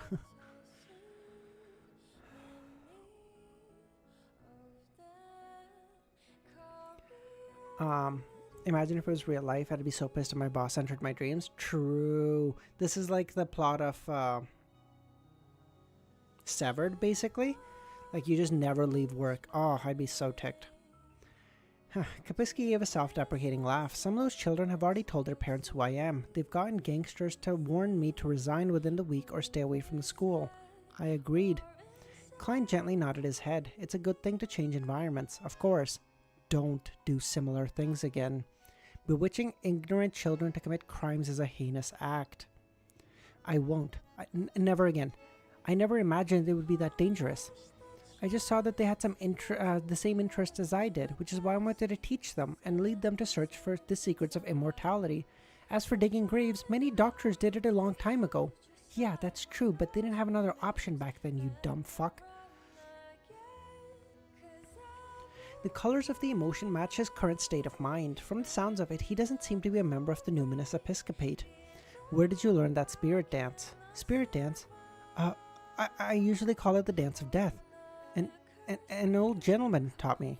An old gentleman? Klein pressed. He was a tramp. He fainted in front of my house because of a serious illness. At the time, I didn't know that he was sick. I thought he'd simply fallen ill. So I helped him home. I gave him a heated towel and some ointment. After he woke up, he told me not to send him to the hospital or clinic, and that death was not the end. I experienced the death of my parents and several relatives and was very interested in such things. So I chatted with him and found out that he had profound knowledge and admirable philosophy in this area. He seemed to be very satisfied with my curiosity and even performed a miracle of killing a mosquito and waking it back up. This introduction, I've read at least 10 novels with similar openings in my life. They were all novels about bringing an old grandpa who's on the brink of death home out of kindness, only to have a fortuitous encounter. So you left him alone? At home? Yes, if it wasn't for the lack of time, I would have even wanted to become a student. During those days, he taught me a lot of knowledge in the dance of death. Unfortunately, this period of time was too brief. As soon as I built a momentum, he died, leaving only a copper whistle. Before he finished his sentence, Kapusky took out an exquisite copper whistle that didn't seem old. This is it. I have one too. It's probably at the ancestor grade. Klein lampooned. How long ago was this? What did he look like? Where did you bury him? Half a year ago. His most obvious feature was his graying hair and red spots on the side of his face. He told me to bury him in the garden out back. Kapusky did a calculation of the dates. It's not Mr. Azek, but the chances are that he's a member of the numinous episcopate and not someone of a low sequence. Apart from the spirit dance, you also learned the resurrection ritual?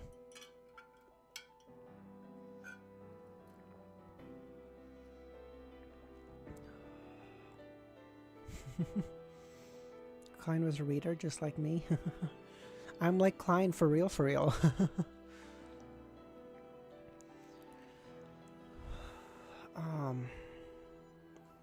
I've only learned half of that ritual. I used some of the scattered knowledge and folklore to improve it bit by bit, Kapusky answered honestly. Improved it based on folklore? Oh, that poor cat. May the goddess bless you.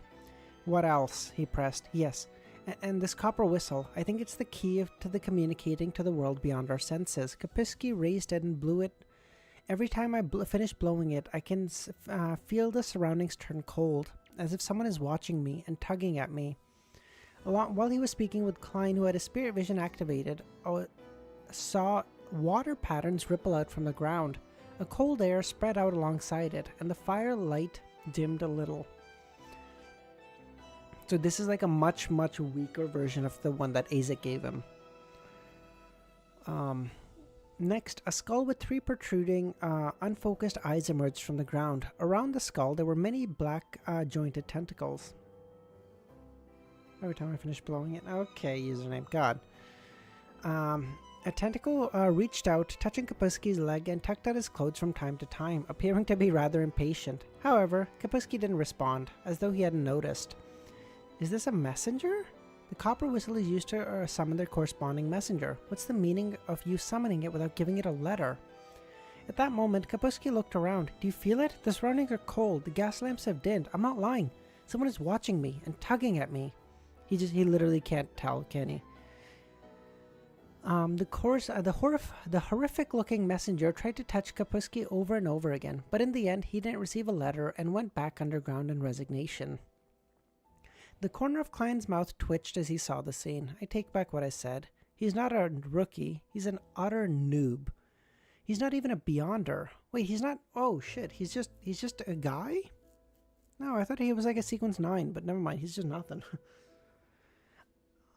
I thought Klein with his spirit vision, couldn't he tell if someone was a Beyonder or not? Why can he not tell anymore? I'm just a guy, yeah. I'm just a chill guy. Except not so chill because I try to summon dead people or whatever, but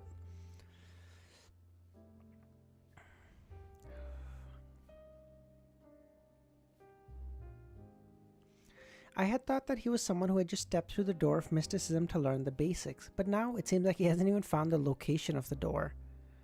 Oh, can only tell in the gray fog. Oh, I see. Okay. Because the only thing I remembered was that he knew that Audrey had become a Beyonder as soon as she arrived in the second meeting or whatever, but that makes sense. Corpse Collector of the Death Sequence Pathway can all see ghosts and spirit bodies. Combined with how Kapusky had acted by using the copper whistle to command the zombie after the ritual, he was convinced he wasn't lying. He sighed. And then he thought of a question. If I were to write a note and hand it to the messenger, where would it be delivered? A true member of the Numinous Episcopate? A senior member? Suppressing his thoughts, Klein nodded and said, It has indeed turned cold. Have you felt anything unusual since that old man's death?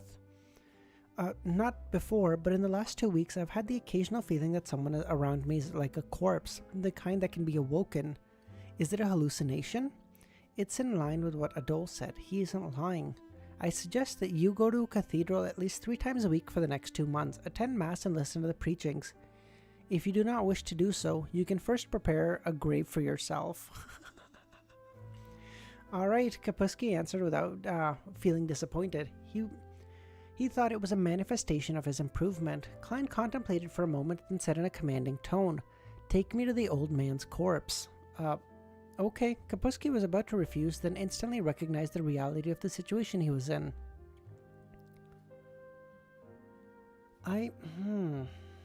He should ask for this guy's copper whistle and then get it to Azek. Maybe it'll like remind Azek or of something, or Azek can definitely use it to track something down, right? I don't know. That's my thought, and I'm sticking to it.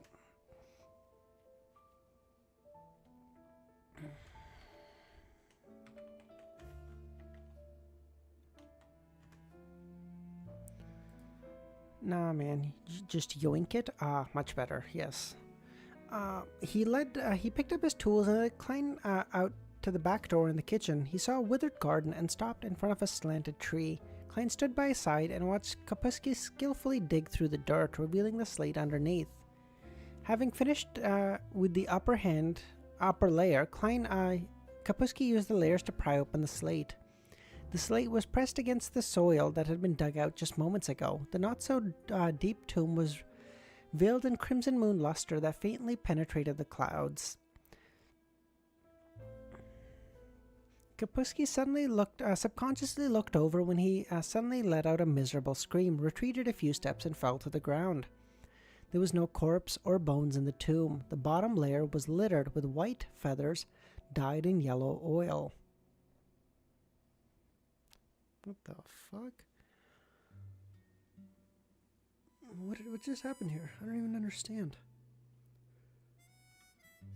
I mean, yeah, I get it that the dead guy isn't in here, but like, what does that mean? Did he just come back to life and leave? I guess he did say that death is not the end, so maybe it wasn't his end either. I don't know. Oh, God. Definitely underrated. Barely see any people talking about him.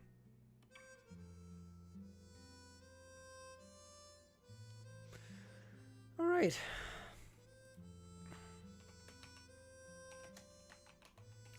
Look at that. The coffin was empty and there's only some oily.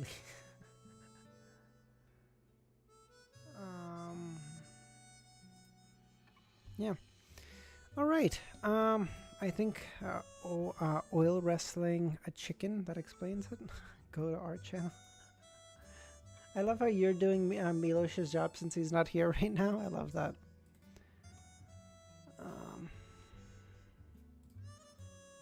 That's really nice. Holy shit. Oh, Milosh is here. Never mind. Okay. Oh, that is really nice. What the fuck?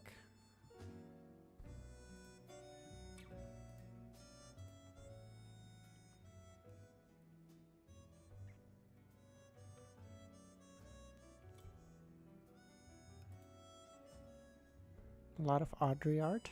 Fair enough. I mean, I'm not complaining, but... Okay, sorry, Milosh. You hadn't said anything in a little while. I didn't know if you were here. I'm sorry. Audrey and Susie.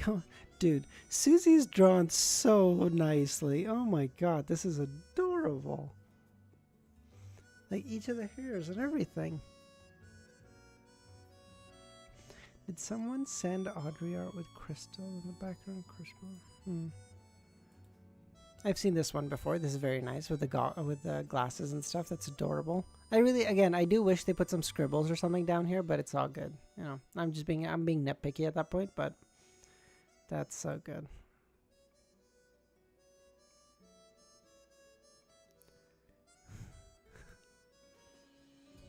Ain't doing that. Oh my god, these are so well. This might be my favorite. This is amazing. Oh, how would you guys like this at the bottom instead of the down here instead of one of these two? We can replace I'll keep the gift, but I can replace one of the other two if you guys are interested.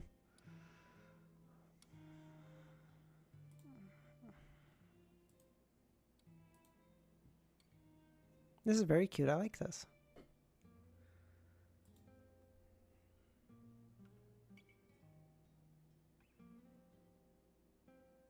Why is she crying? What's happening here?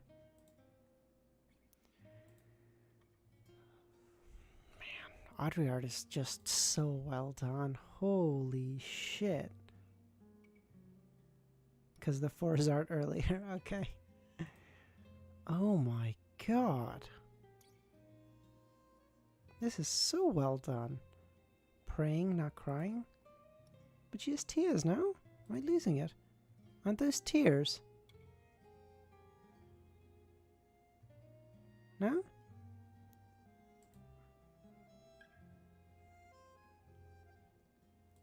Oh, this is so cute. What the fuck is that in the back? I've learned that nothing is... Oh wait, is that Miss Bodyguard? Who the fuck? What?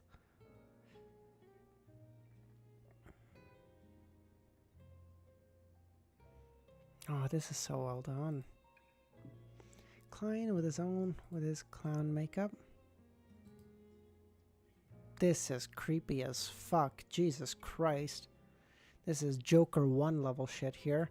This, on the other hand, just he looks like a waiter who's having a rough day. That's it. Yes. Username. Yes, thank you. Blackette. Klein, I presume.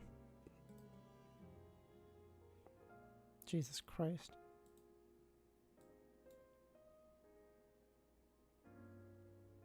This is the start of this is the first scene, right?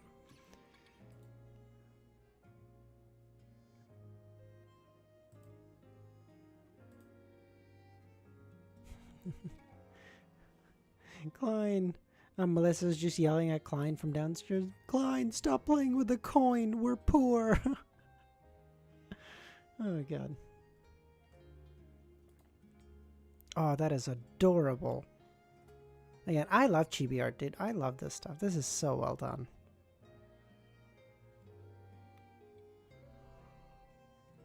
That's so cute. This is, again, just all the Audrey art is so well done. This is, holy shit, that is so good.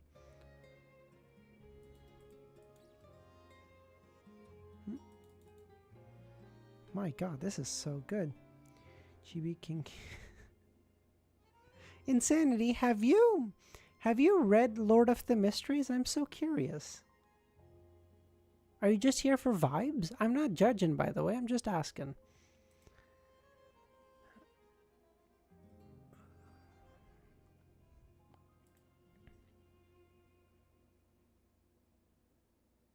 Is this? Okay. So, hold on. No, I'm here because I like being silly. Ah, okay. That's what I figured. Okay.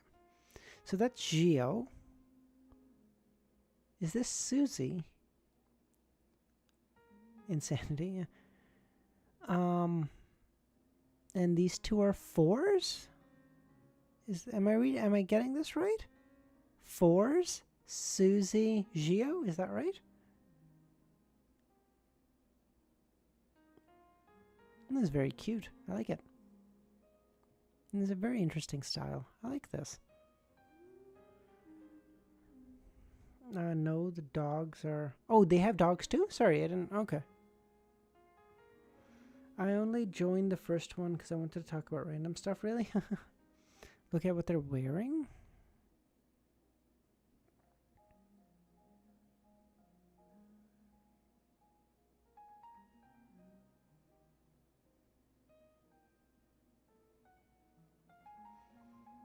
I would like to introduce you to... Yes, Ramiro is our resident, what would you call them? Missionary, we'll say. There are 4s and Geo Asda.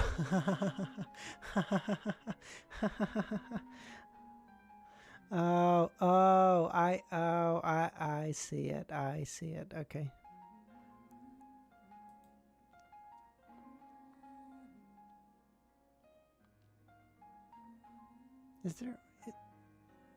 Is this official art on the back of like the novel, or what is this?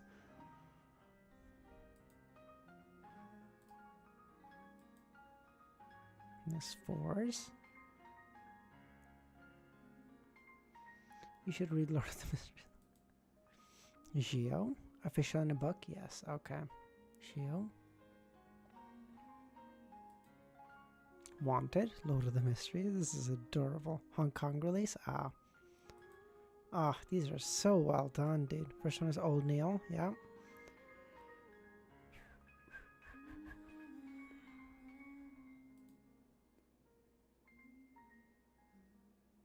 Leonard. Oh.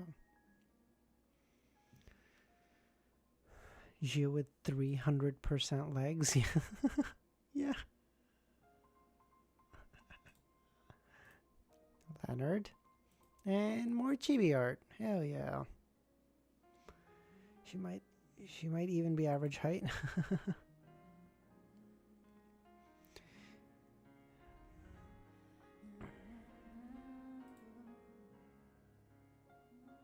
Forest Wall.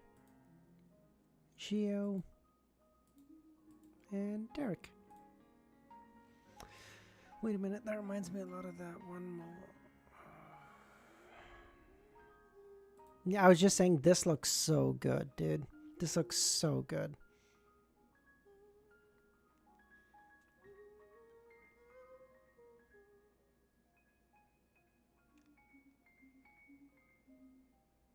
Yeah. All right. I think we'll leave it there then. I think that probably brings us to like 3.5 hours. Jeez. All right. We will. Lord of the Mysteries Food Wars. Yes. All right. Thank you so much, everyone, for another fantastic stream. I think everyone is, but if you're not, I will say it one last time. If you're interested, consider joining our Discord. The link is in the description. I try to give you a heads up for when I'm going live. Other than that, I hope you guys have a great rest of your day or nights, and I'll see you again for the next stream. Thank you so much, guys.